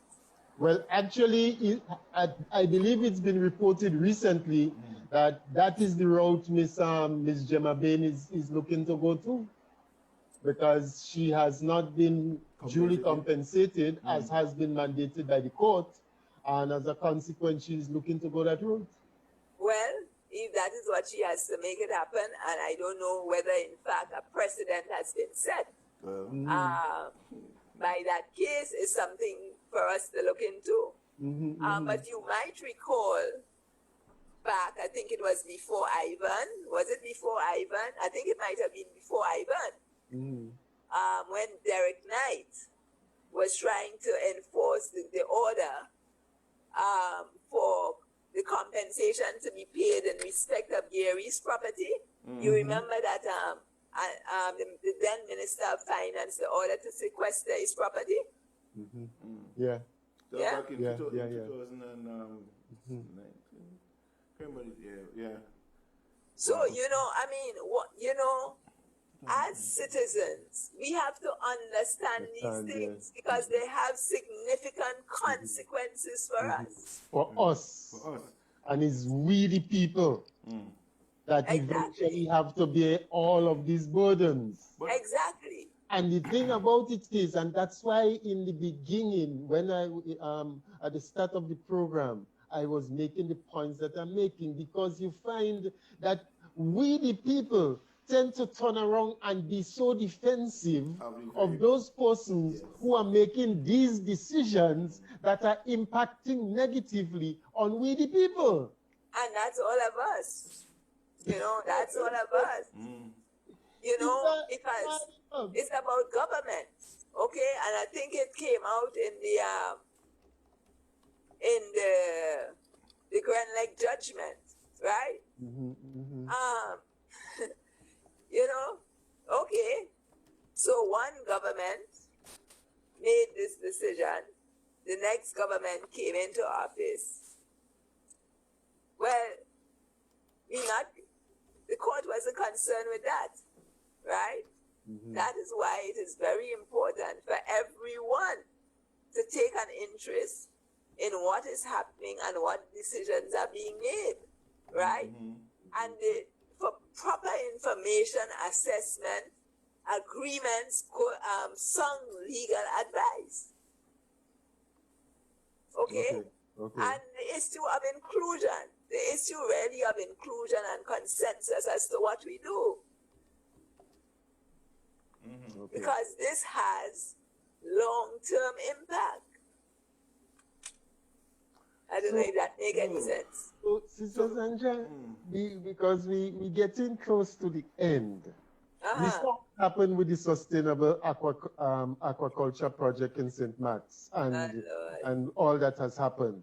That is the same site that had been earmarked for the poultry project. And we know all that went down there and how much monies the government, the people have lost as a consequence.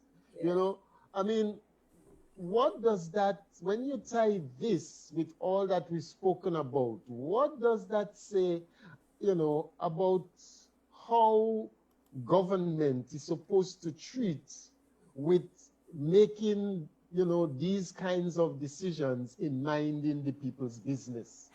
And there's another thing that I would like you to touch on. We see recently that we've had this controversy and this tension relating to the Fort Judy and so on. And, the comments that has been made, by the senator who is also a resident in that area and so on. So if you can just speak to these issues in closing. Well, again, the whole issue of the Grenada Sustainable Aquaculture Project, right, a citizenship by investment. And this is not the first citizenship by investment scandal we have had. Okay? What are we learning? Where is the due diligence process? Where is the review of the project? I'll tell you something, Pablo. I think I was out of the country when that project was launched. So when I heard it launched, I heard references to it, I was kind of confused, really, But I saw it, I saw the video, I Googled, I saw the video.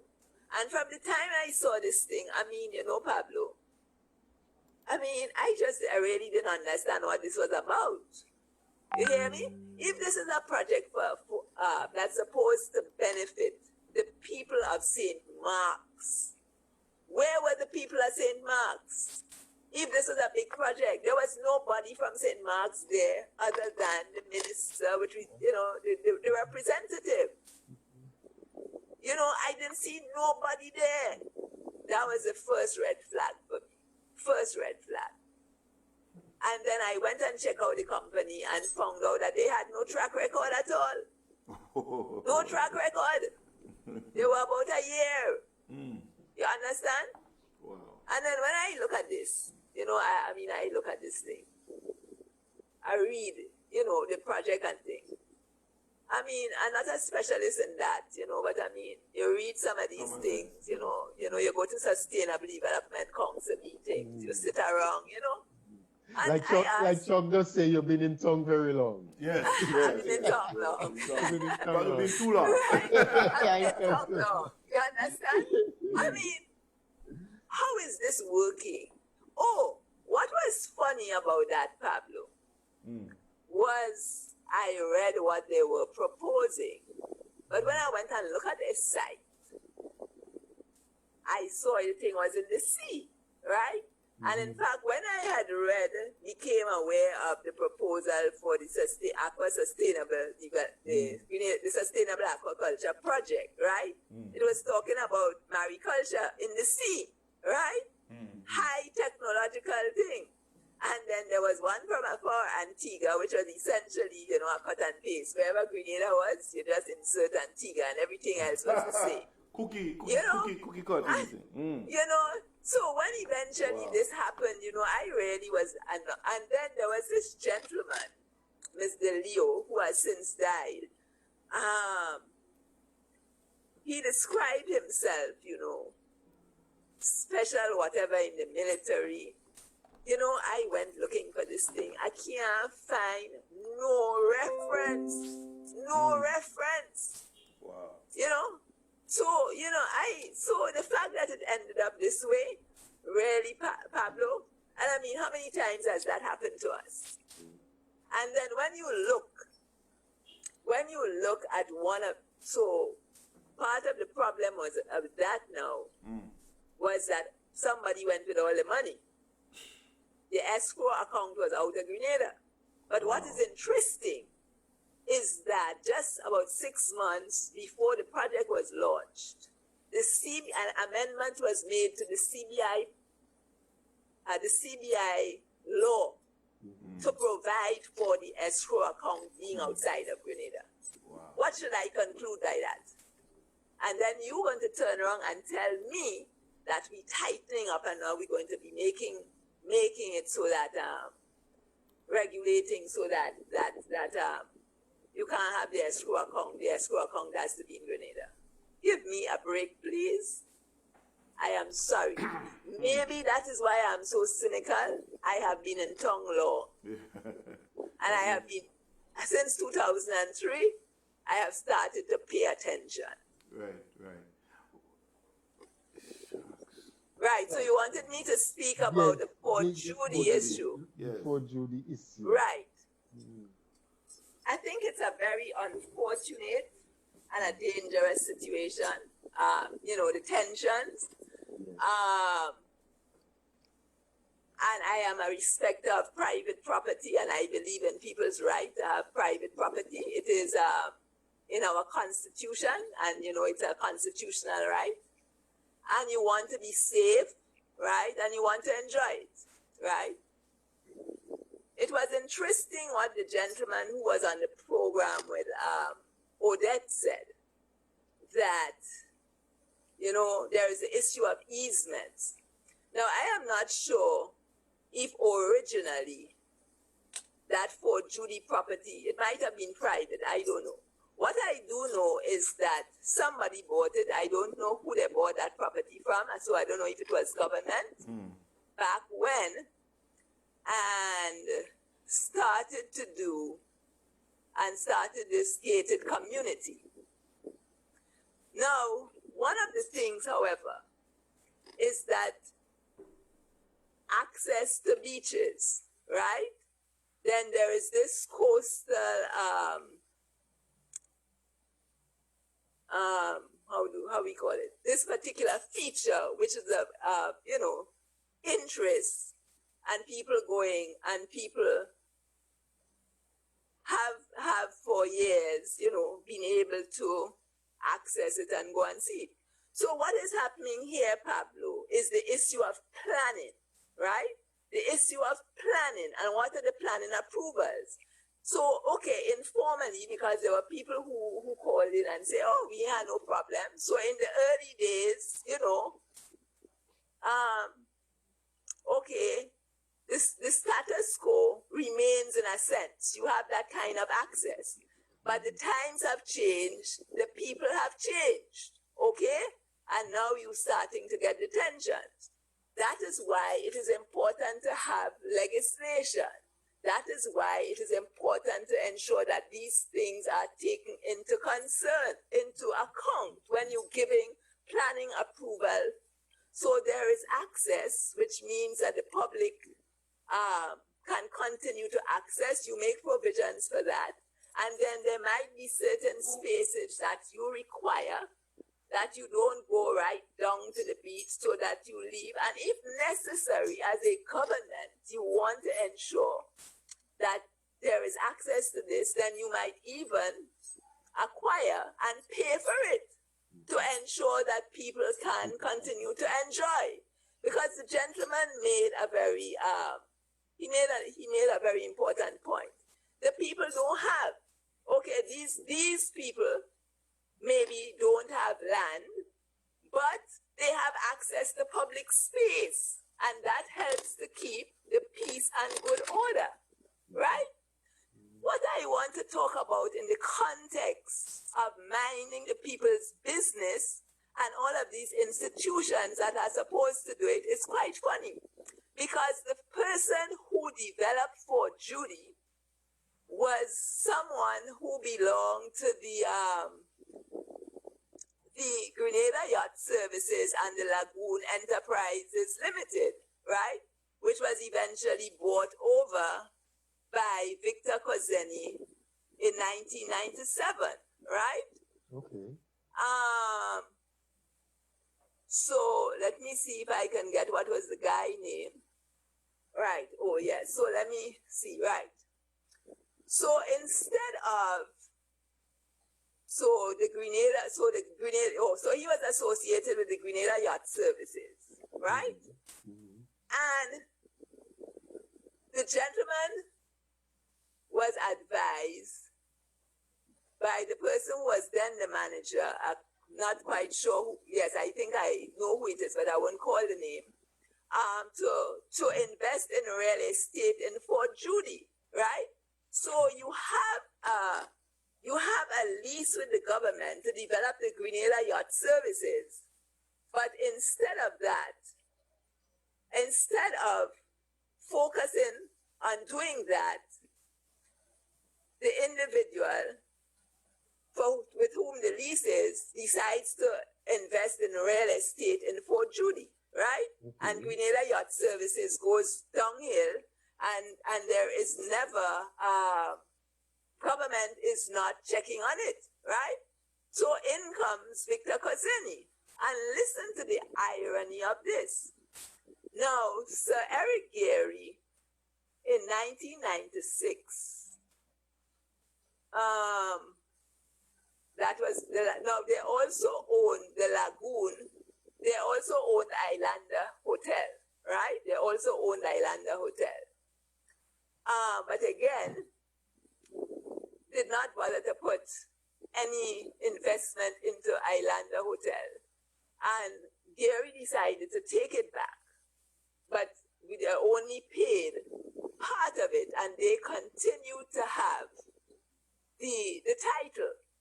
So that when Victor Kozeni paid $1 million, right, for the lease from them, that part of that was they got 1/3 of it, right? They got 1/3 of that. That was determined, that was the interest they still had vested in Lagoon Enterprises because they did not, government did not finish paying for it. And guess what? The other 2/3, they also got it because they determined that that was still owing to the government, still owing by the government with interest accrued, right? So you understand what happened there? Okay. But I want to talk about one other issue, and that one is the petty truth. That has not been in the public domain. Petty True is in St. David's, right? Now, Petty True, the land in St. David's area, right? That land on that peninsula there. And that included a little islet. Now, when the government of Grenada, when you look into this, at that point in time, in 2000, with the Cap Bank issue, when the government was looking to see what properties, right, that they could acquire in terms of the settlement of the Cap Bank, they found this Phoenix company which owned this land, right, in Petitru, of which Mr. de Burgh was the agent.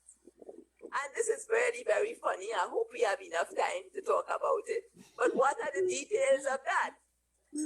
This land was bought by this company, this Seaview company, right? Apparently English, in 1966, right? From a local. But there was because it was a foreigner buying it, you had to have the alien land holding license. So they got the alien land holding license and the tax concessions with the condition that they should begin the development tourism in the area, which was a hotel, and that the small island would revert to government. Nothing happened. Nothing happened. In 1989, the Seaview Corporation sold it to Phoenix Company, another foreign company, right? Got the license and concessions, and Mr. de Burgh was their agent, yeah? So when the government of Grenada, in trying to get these properties to deal with the Cap Bank issue, they decided to acquire it. Well, the owners took them to court. Okay. The owners took them to court. And the court ruled against the government. The government had to pay costs. Okay. The legal costs. Okay. And the judgment said that you have not enforced this agreement since 1966. You allowed the first corporation to transfer the land, right? In 1989, right? And now you are now taking action, right? And this corporation don't even exist any longer. That's the original one. But by your failure to enforce it, right? You have, you have endorsed the action of the company. Right. Right? Okay. No. So what's the status of this right now? Well, just go on any site marked Petitru on the private islands and see it selling for $7,500,000. Right? Okay. And other websites might quote it as I saw one website with a lot more land. Right? But go on. And what is the status of the little island that was supposed to revert to the government? Do locals still have access there? You understand? So that is when I say minding the people's business. Yes. Right? So those who are paid to do so, and we minding our business. So in speak as you run that, we've run out of time. In closing, with all that we have spoken about, and all of the evidence that we've been able to bring, what do you say are the indicators that we're seeing going forward in terms of a development agenda as it relates to the development of our tourism product, the how we treat with our natural assets, our built assets, how we treat with the people's property and so on. What are the indicators that you're seeing, and what does the future hold? The trend, and it has been there for a long time, is that basically the people are being marginalized, right? And I mean, if you happen to be in the wrong place, you're just an obstacle to get rid of. Move out of the way. I mean, I mean, how better, or how clearer could it be when your Minister of Tourism watches you in the eyeball over TV and tells you, well, you know, we're going to have these cruise ships coming here and they don't want to interact with locals. All they want is a beach and we hope you will cooperate with us. I mean, how much, what else we want out of this? Please. And look at what now is the consequences of us opening up. Now, it is a very difficult situation. It's a very difficult situation for the country, for the leadership of the country, for everybody, right? But on what basis are you making those decisions? You understand? You're talking about staycation, and then suddenly we hear, well, the local hoteliers, they seem to be in some problems now because, you know, I don't know how they arrange it, but apparently the locals, right, depend a lot on local as well as foreign. So we're going to have an issue there, right? So, I mean, you know, maybe instead of trying, because clearly if it's imported, it's the borders that you need to control. More than ever, it's the borders. So what can we do in the country? What can we do in the country, you know, to help generate some activities, right? We have not been able to have mass gatherings, right? Sporting activities, you know, all of these things are opportunities for people to have a little, you know, to turn a little hand, as they say. Now, maybe as a country, if we sat down and we talked about this, you know, maybe we might think of how we can open up the country for the you know, so that people will be encouraged to move from one place to the other. If we have open spaces, you know, what can we, and what sort of activities we can allow to go on, you know, and hopefully people might become more responsible. Because listen, we also have to take some responsibility for our health and for helping to solve the problem. It's about both rights and it's about it's responsibility. But when your minister sits you in the eye, looks at you in the eye and tells you, you know, that they want to use this beach and we, you know, we want you all to cooperate. I mean, really, where is the respect? Where is the respect? You know, Pablo, you know, you know the madness, right? So all of this whole thing with the island out in St. David's and Fort Judy, and Sandra said something very important there. In law, right? You know, we talk about precedent setting, right? So because the government had allowed it to go, they used it against the government. Remember yesterday I was talking about precedent setting thing, right? So what? Even though it wasn't before the court, because they didn't pay no attention to it, they allowed it to continue, right? Remember the government neglect or silence and anything could cause a lot of things to happen. And now it's Sandra confirmed this evening because government not saying anything about 4GD right now, right? It leads to a precedent setting. So they go to court, they say, look, you allowed it to happen. You cannot come and claim it again. It's no longer yours. You understand what I'm saying? So in light of all of that, the $7 million that is out for the island now, right? Who's selling it, right? Can the government stick claim it? No, they can't. Why they can't? And they know they can't do it because they allow it to sit for too long with people out there own it and don't say nothing about it. When they should have claimed it back then. So there's, even before the situation, they could have, even with the new hole that they're assuming that hole in now, it could be a national treasure, right? If the government don't step in right now and acquire that piece of land, you know, which may be a tourist attraction, right? Because there are no tourists coming, really tourists coming out in Greater now. Nationals want to go and see it now. No, if they pass now, without government saying anything, it could be trespassing, and a person could be charged for trespassing, right? If the government open up his mouth and say, look, now this become a national treasure. This piece of property has to be confiscated or have to be acquired by government for public use, right? If they say nothing, they cannot take nobody to task for it. The government is too silent on issues of importance to the Grenadian people. They lock jaw on issues that are concern the people of Grenada. And that's why people of Grenada have to hold them accountable in everything they do and have them, not getting away too easily with this thing. And I think for too long, this is bipartisan, this sort of political thing, people, my party, I don't put pressure on them for it. It's your concern, it's your entity, it's your children that will be facing the consequences later on.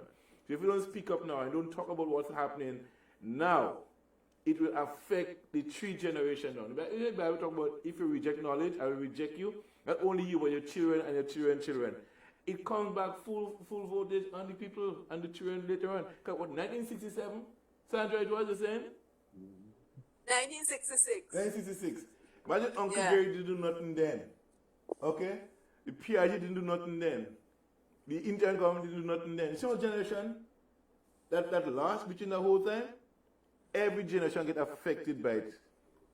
So we end up feeling the brunt of what was not done up front.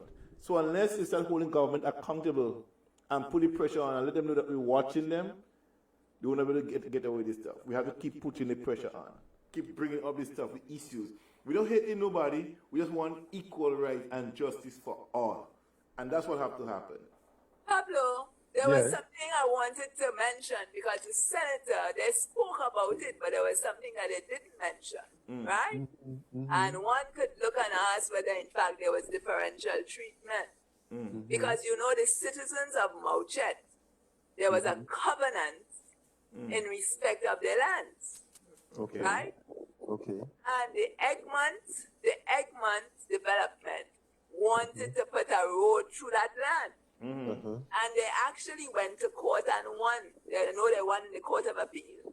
And you know what the government did the next week? It passed legislation. It passed legislation. Okay. You understand? Okay. So, how we do things,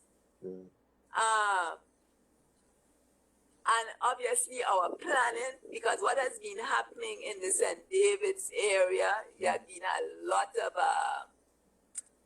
of complaints about it. Not in the Fort Judy area, but in other areas, with people building their fences right down, going into the water in some instances. And the access they used to have the beach, right? In terms of being able to walk the beach, go to areas where they probably fished and so on,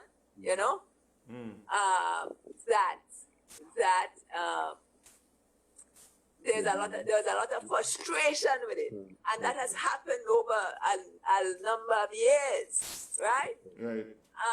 So, and that is what's happening. And what happens, therefore, in terms of their recreation, but also in terms of being able to fish and those kinds of stuff. You might be able to access it from the sea, but then people also do rock fishing, So livelihoods are being affected. Livelihoods are being affected as well, Well, Sister Sandra, it was really a pleasure having you here eventually on the comfort zone, in spite of the fact that every time you have to show up, Murphy tends to raise its head, and so I don't know what is it that Murphy has against you, but whatever it is, we did have a good conversation that really ventilated lots of things. We were able to make that connection between various development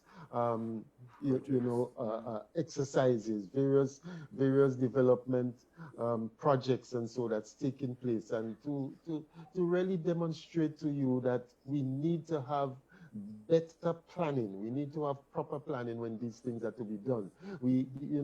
That you don't continue to set up people like that, indicating that we are going to do this and these are going to bring real benefits to you, and it's going to be transformational. It's going to, look at the guy in the Sulphur Spring. He was saying that when this development comes, he will be able to employ up to 15 people. What's happening there now? Has he been able to realize that? It was going to bring development not only to Livera, but to River Sally and to Hermitage and all of the surrounding areas and so. What happened? And we need to stop the government need to stop taking people for a ride, taking vulnerable people for a ride. In the same way, the project in St. Mark was supposed to provide how many jobs for the people and so on. That hasn't happened. And it is not until we, the people, begin to stand up and let our voices be heard, begin to say that we are not going to allow, and it has nothing to do with a partisan position. No. It has nothing to do with a partisan position, because governments come and governments go. Yeah? Parties come and parties go. There are parties that existed when I was a little boy growing up. They no more. Yeah? They are no more. And we have different parties now. So it's not about the party. And we see a decision, a situation that started back in 1966, how it has resulted in impacting our situation in present-day time. So it's critical that, as a people, that you would remember, let me just tell you, you remember shortly after the elections, the fishermen in that area started complaining about access and so on. Yeah. Right. Well, I noticed that property, apparently, that gentleman is there, is the contact information. I don't know whether he's the agent or whether, in fact, he owns it. Well, but he is the contact that is put up for this property. Okay. So, I want to thank all of those who joined us this evening, this afternoon, I should say. Some people who made comments in the shout box that was shared by Brother John, and I'm certain there were others that, thank you for continuing to be with the comfort zone. That's one thing you can expect, that when you come here on the comfort zone, you would get a conversation of interest. Next week, it's going to be, as you know, it's going to be the 24th, and we know the significance of the 25th. On the 24th, we want to have a conversation looking at the pros and cons of the revolution and the lessons for a development agenda for the country, because I believe there's lots of lessons that we can learn from that period that can help us in a significant way in this dispensation. So thank you all again. Thank you to Brother John for allowing me, for enabling me to be here, to be doing this program. Brother John? Yeah, well, again, thank you, Sandra. Thank you, Pablo, for a good show again, and good guests of great caliber. I really wish she could be here. I hope she could come back again next time, because a lot of things, as things unfold in Grenada, we need people like Sandra to come on the show, to enlighten the Grenadian public as to what is going on and what steps may be able to take. Because, people think that every time government do something is right, but they're not always right. We have to bring out and show people what's happening on the ground. That's why our fund by the people is very important in a democracy, And if we don't have the by the people, we don't really have the democracy. And we see what happens, we have not a democracy. There are hypocrisy kind of taking place. And we're hoping that this show and many others that we have here will really truly educate and liberate our people, and to make a difference in the community, and not just towing party lines, but speaking out as Grenadians, concerned citizens, and not just for them, but for the children and the children. So what happened in 1960 something? Well, I was on here, and it affecting us today, So because of the responsibility of government over the years have brought us to this point where we are, is now more than ever that we should not be engaged in the luxury of cooling off or take the tranquilizing drug of gradualism. But now is the time for us to stand up and show true our real worth and our real meaning for freedom and justice for all. So as our constitution says, our anthem, we have to stand up for justice and equality for all, not for some. I think Maurice made a point that what we do, not just for the minority interests, but for the majority interests to be served. So let us do it in the interest of the majority of people. God bless you guys. Thank you again, Pablo.